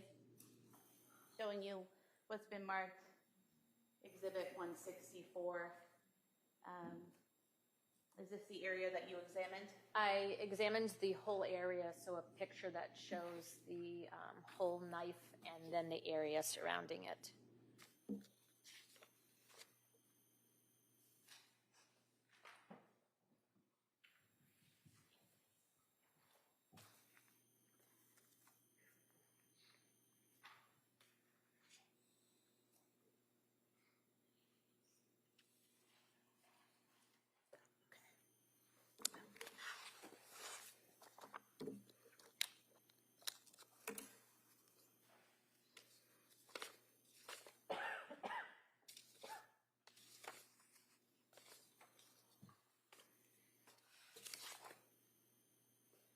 Showing you another photo. Is this the entire area that you examined? It is. And can you tell us what, if anything, you determined from examining the bloodstains on the nightstand? So I identified 2 different types of blood stains in that area. To point on the bottom portion here as well as the top, they are circular stains. Those would be drip stains, so blood coming from a bloody area due to gravity falling onto the nightstand causing the circular stains. So those would be drip stains. I also identified the linear blood stain up at the top, which is to the right of the knife. So that is a transfer stain from the knife itself. The bloody edge of the knife came in contact with the nightstand and left that stain there. Once that stain was left there, it has since been moved, whether someone knocked into the table or actually pushed the knife over, I can't tell you, but it was originally in the position where it left that linear stain. So drip stains and then a linear red-brown stain. And are you able to determine that that was the original position of the knife based on the fact that the line tracks the shape and size of the knife's edge? I wouldn't say that it's an original location, but it is a location that that knife was at for a period of time for that blood to transfer onto the table. Because you can't tell the order of when these blood stains happen, correct? At our lab, we don't necessarily do an order in our examination. There are some things we can tell you an order to, so I know at some point that it was on the table where that linear stain is and has since moved from there. But I can't tell you if that was the original location that it landed. We could have this photo marked as the next exhibit, please. It may be admitted. 194.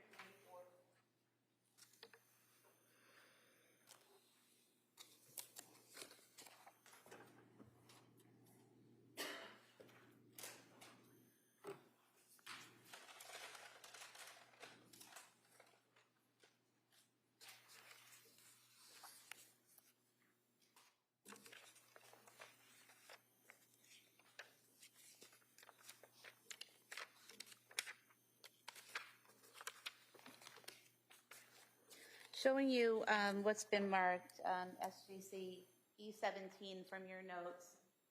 Can you tell us what we're looking at here? So that was stain F, which is a red-brown stain in the snow below the windows of the bedroom.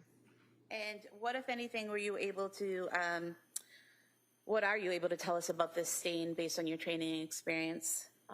There's not much information that I can tell you from that stain. It's a diluted red-brown stain. It's irregular in shape, so I just classified it as a red-brown stain. So that's an example of what you had told us previously in your testimony, that sometimes you just don't know? Correct. The pictures were sufficient to see areas of the stain. There's just not a lot of information in the stain itself to determine what it is. We could have E17 marked as the next exhibit. Sure. That may be admitted.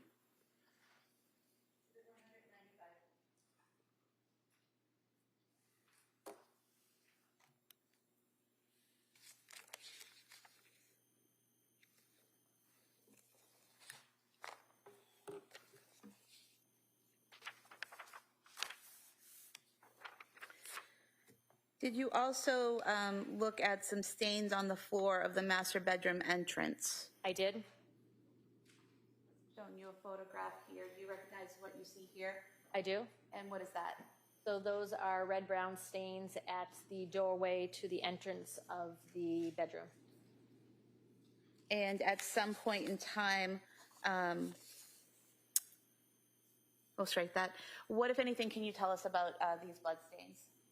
So the pictures that were taken were never taken with a ruler tape, but the pictures are good enough that it gave me information on how those stains were formed. So I was able to determine that those are drip stains on the floor. And just zooming in on those a little bit. Again, what we have here, similar to some of the other stains we call drip stains, that's that circular spot of blood. Yes, circular stain where gravity took a hold of some sort of blood and brought it to the floor, causing those circular stains. And as you described earlier, is that consistent with the blood falling at a 90-degree angle? Correct. So straight down. Correct. If we could have this photo marked as the next exhibit. That may be admitted.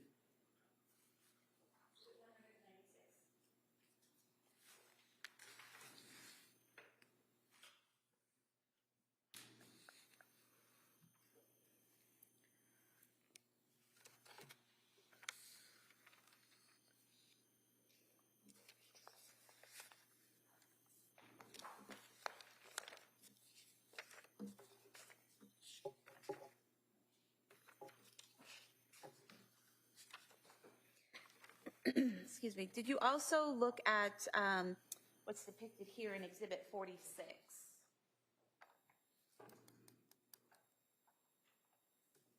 I did. And looking at what you've marked in your notes as E21, are these 3 photos of that same area? They are. Okay. What can you tell us about what you observed when you looked at these blood stains? So these stains were further up on the side of the bed from the area that was between the bed and the mirror. Similar to the stains that were between the bed and the mirror are stains up here which are circular in nature.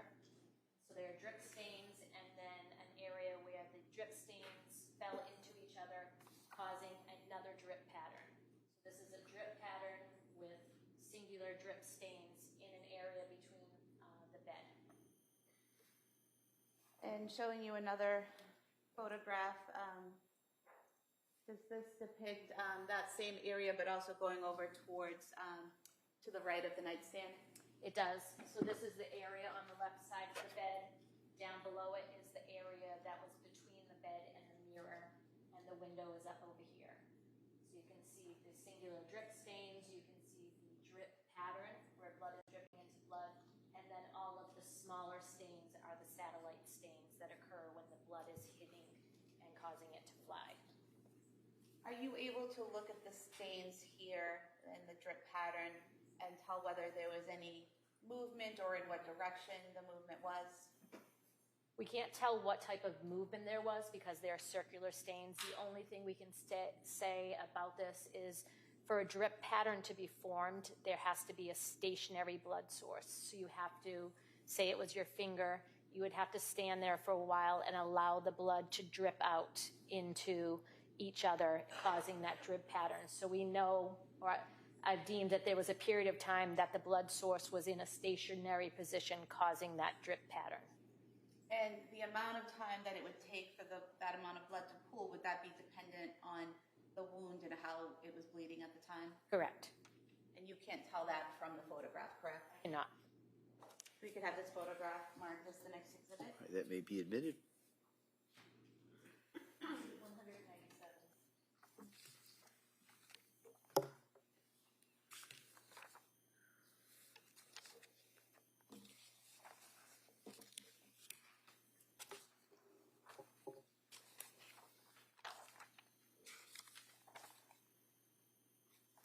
Show you some photos of the exterior of the house. What's been marked as exhibit 106, But they're marked as Exhibit 105 and 108. Are these areas or photographs that you examined as part of your analysis? They are.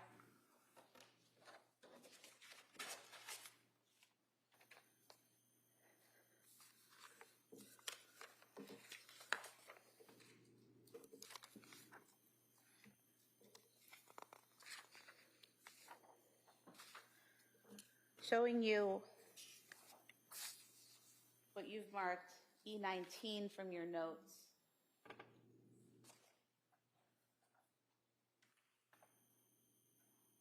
What can you tell us about the patterns we're seeing here on the shingles on the exterior of the home?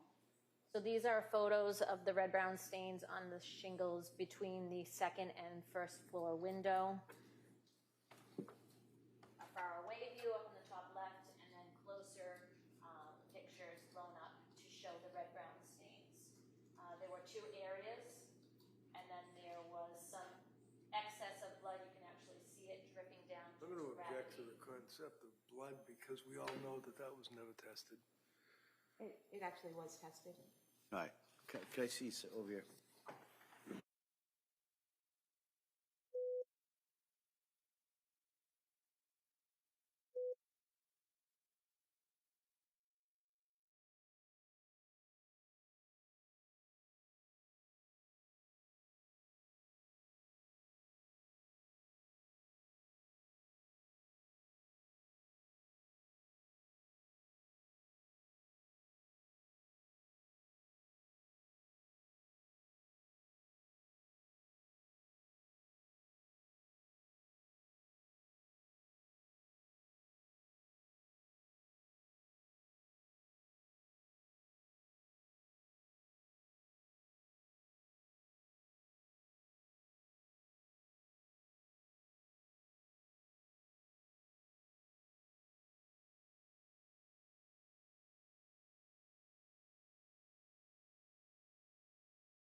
All right, Tree Sprague. Thank you. And so we, in the upper left-hand corner here, we have the upper window and the lower window, correct? Correct. All right, and I'm going to zoom in here on this upper right-hand photo. What are we seeing here? So those are areas of red-brown staining on the shingles between the second floor window and the first floor window. And what, if anything, can you tell us about this red-brown staining on the shingles underneath that open window, based on your training experience? So those two areas, which were to the left and the right below the window, were identified as transfer stains. So a bloody object coming in contact with a surface, leaving the blood stain there. So that would have to be an actual, something with blood on it touching that shingle, those shingles. Correct. And showing you below that, the small photo to the right, what is depicted there? So this is an area of the transfer stain where there was an accumulation of blood that was coming off as a droplet off the bottom of the shingle. And showing you E20 from your notes, perhaps a little bit clearer here. The top right photo, is that same area of red-brown staining that you saw under in the photos underneath the open window? It is. So the one on... Get up and point it out with the court permission? Sure. So the window is up above. So to the right, looking at the window, is an area of the red-brown staining. To the left is the other area of red-brown staining. That left one had the accumulation of blood that was a droplet coming off the shingle. And the two photos at the bottom there? Those were a blow-up of the right-hand side red-brown stain. As you can see my arrows, they're pointing to the picture above, just showing a close-up of the stains. We could mark E19 as the next exhibit and then E20. All right. Any objection? No. All right, that may be admitted. Or they may be admitted.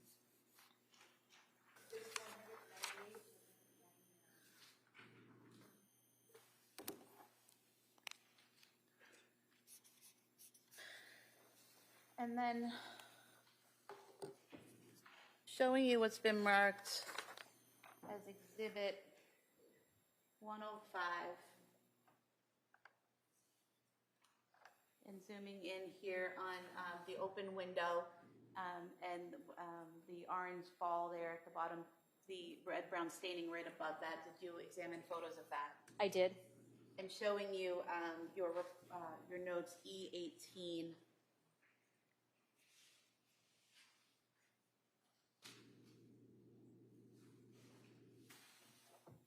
Is that a close-up of that red-brown staining on the open windowsill? It is. And what, if anything, can you tell us, based on your training experience, about this area? So similar to the stain that was on the inside of the window on the windowsill, this stain on the outside didn't give me enough information to say the size or shape. So the only thing I could come to the conclusion was that it was a transfer stain. So some sort of bloody object coming in contact with a surface causing the transfer of that blood. And are you able to tell the direction of that blood or how it was applied or anything like that? There's not enough information in that stain to give that conclusion. So basically all you can tell us is that something with blood on it touched that windowsill and left blood. Something with a red-brown stain on it touched that windowsill and left a red-brown stain. Correct. We could have E18 marked as the next exhibit. All right, that may be admitted.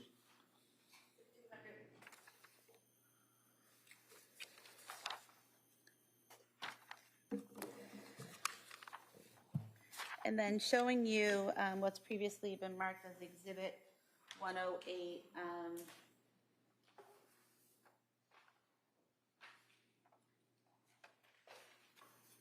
The top of the first floor windowsill.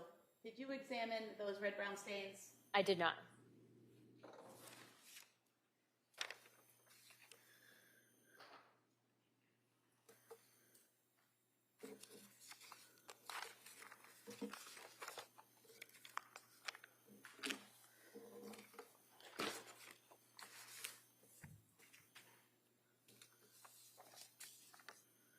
I have no further questions. All right.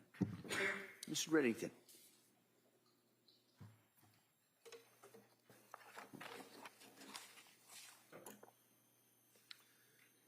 Good afternoon. Good afternoon, sir.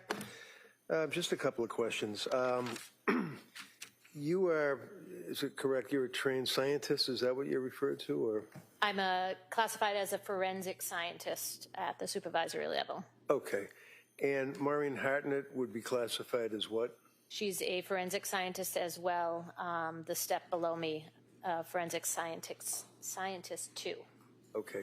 And is she the one that does testing on objects or items or substances to see if they're a particular, for example, blood? She does do that. She is also trained in documentation of blood stains. So generally, that's why we do a lot of our examination through photos. So a forensic scientist too could be at the scene, do all of the documentation, make sure the photos are taken, and then those are examined back at the laboratory by in our case in Massachusetts, it's all supervisors in the crime scene response unit that do blood stain pattern analysis. We are also all trained in the identification of those biological fluids, doing a screening test as well as a confirmatory test for blood. I don't want to be referred to as grumpy, but I'm just going to ask if you can just kind of keep your answers down a little bit to like maybe a yes and a sentence after that. Okay. Okay. So when you go to a crime scene, you're usually with a team. In other words, like Maureen Hatton might be there, right? Correct. And other state troopers might be there searching the area, right? Correct.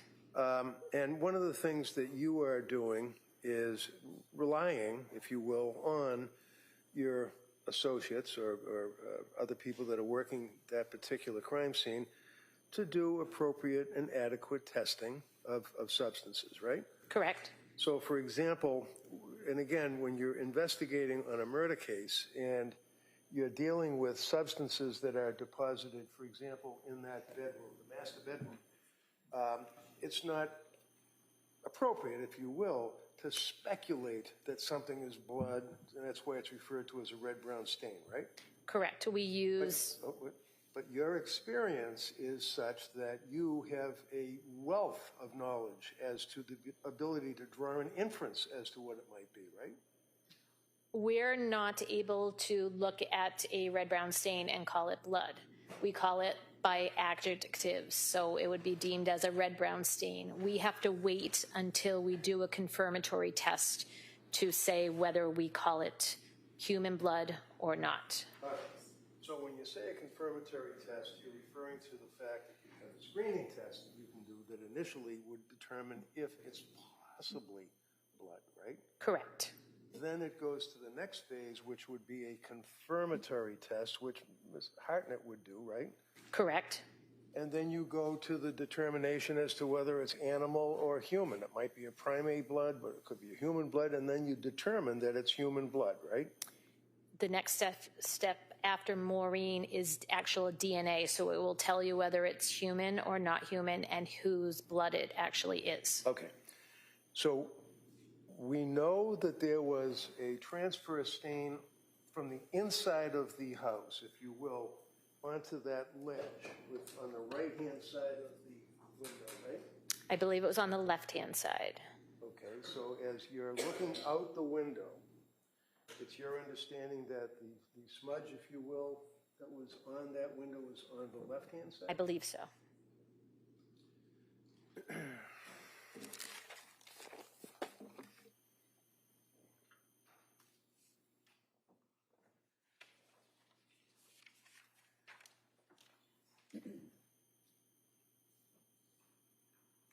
Looking at Exhibit 106. That shows this first floor window, right? Correct. And then farther up, it shows the second floor window, right? Correct. So if one was standing on the inside of the master bedroom and leaned on it with blood on their hand, or red substance, it would be on the right-hand side of that ledge on the window, right? Correct. The one on the outside was on the right-hand side. The one on the inside, I believe, was on the left-hand side. Now, you know that that was not tested, right? I don't know if it was tested. Right, you don't know what it is, right? I called it a red-brown stain. But the bottom line is, in your experience, looking at that bedroom with all of what you determined in the investigation to be blood, the inference that you would draw is that that's blood from somebody's hand, right? Correct, and that is what is stated in my report. We infer that it is blood that we are examining. Okay. So it shows in Exhibit 105 the same window with a little hornet ball or that substance that was injected, like insulation is what I think you described it, that also has red-brown substance on it, correct? I don't know from that picture. I only looked at the stain that was on the windowsill. Right. Did you look at all, that object? 'Cause, I did not, just okay. Would you agree that underneath that window would be the two equidistant, if you will, red-brown stains on the shingles, right? correct. And that would be an object or something that has blood, or we don't know if it's blood, a red-brown stain on hands or something that was a transfer onto that side of the house, right? Correct.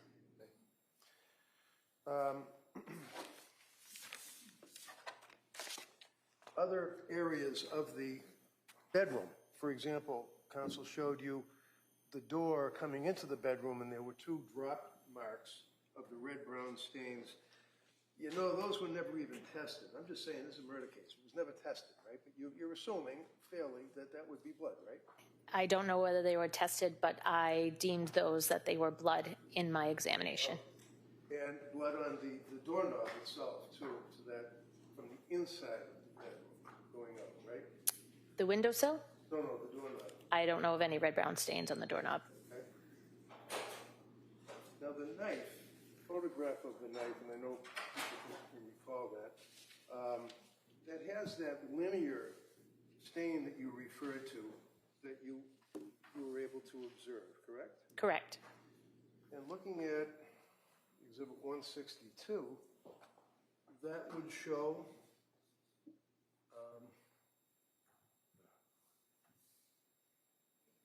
the left side that you were referring to as to the red marks or the blood, if you will, on the window, right? Correct. That was the left side interior of the window that I examined. I stand corrected when I say, I was talking about the other side, but it's in both. It's on the right hand and the other side, right? Correct.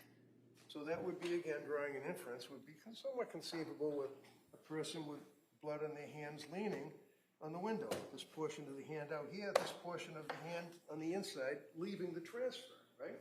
A hand or some sort of bloody object, yes. Right. And the knife also has the transfer that you can see. Now, is that coagulated blood, you know? In which area? But with a knife. I mean, you see that linear line? It almost looks like the knife was put down with blood on it, and then it coagulated, or it got sticky, I guess, and then it was moved again. Does that sound? I wouldn't call it coagulation, so if you're referring to these Yes, areas right the linear there, line, yep. those were red-brown circular stains that were actually on top of the linear. I could not determine what they came from, so I did not give them any sort of bloodstain pattern terminology. But they were on top of the linear line. All right, and you would agree with me that one of the inferences that would possibly be drawn is that something banged into it or moved it, one or the other. Yes, correct, to get that original linear line and then for the knife to be in a different position.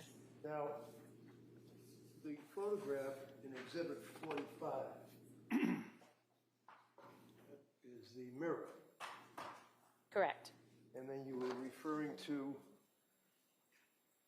the drip marks on the mirror, right? I'm having trouble here again, but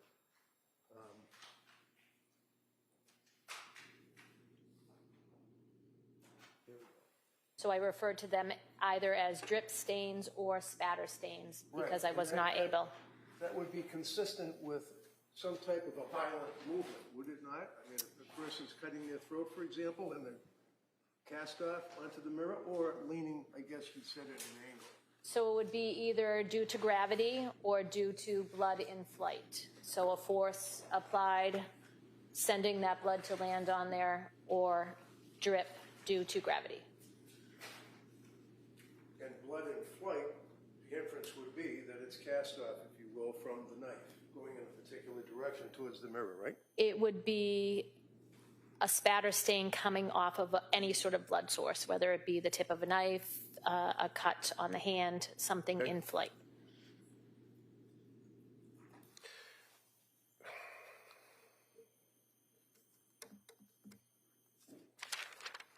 all I have, Your Honor. Thank you. Redirect? Thank you. So you were asked about the documentation and collection of samples of red-brown stains at a scene, and that there is an initial test done at the scene, typically to determine if it might be blood, correct? Correct. And what kind of test is that? We do a screening test called the Kastle-Meyer test. So it identifies possible blood. It does not identify whether it's human or animal, though. And when that test is positive, but you have a limited sample, you sometimes skip the confirmatory step and send it right to DNA for testing. Correct. If it's a limited sample, so a smaller stain, like something like a spatter stain, we may not do the in-between step, which is our confirmatory test, because we don't want to use up any portion that we've collected. So we would go right to DNA for that testing if it's a smaller sample. And then the DNA testing can tell you if that red-brown stain is from a human and potentially which human it's from. Yeah, we identify who it is from. We don't identify as human because we only do a human DNA test. And defense counsel asked you about the red-brown stains on the windowsill, the one on the exterior and the interior, and asked if it could be from someone leaning out the window, correct? Correct. Could it also be from someone hanging out the window, holding on to in those spots? Correct. Nothing further? Wouldn't there be drops? If somebody was bleeding significantly from cuts on their wrist to the extent that one of the marks on the shingle you said had a drip on it, right? So depending on the amount of blood where that contact is coming into place is what is deposited. So if somebody was going to climb out the window and hang on the ledge and then do a Spider-Man and go down the side of the shingles, they would leave a smear going all the way down on the shingles, wouldn't they? If they came in contact the entire way down, yes, there would be a transfer all the way down. Any further? No. All right, thank you, ma'am. You may step down. Thank you. And counsel, could I just talk to you? Second, sidebar.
Jury, rather than start another witness and break it up, I'm going to excuse you till tomorrow, all right?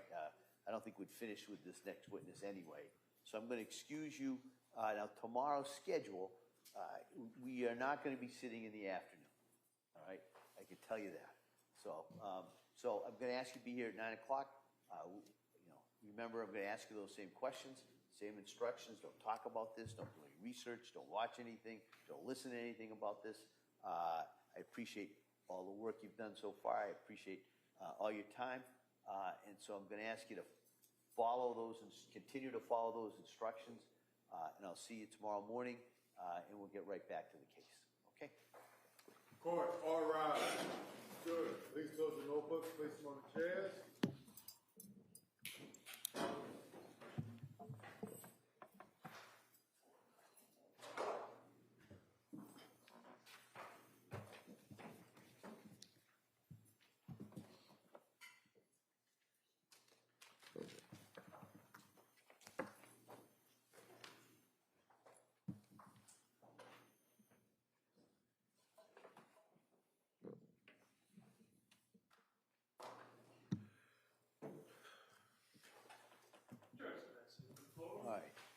counsel, anything we need to address at this point? No, Your Honor. All right, so like I said, the schedule tomorrow will start at 9 o'clock. We'll go until 1 o'clock, and then we will not sit tomorrow afternoon. So with that, everybody has a nice evening. We'll see everybody tomorrow. Thank you. Court stands in recess.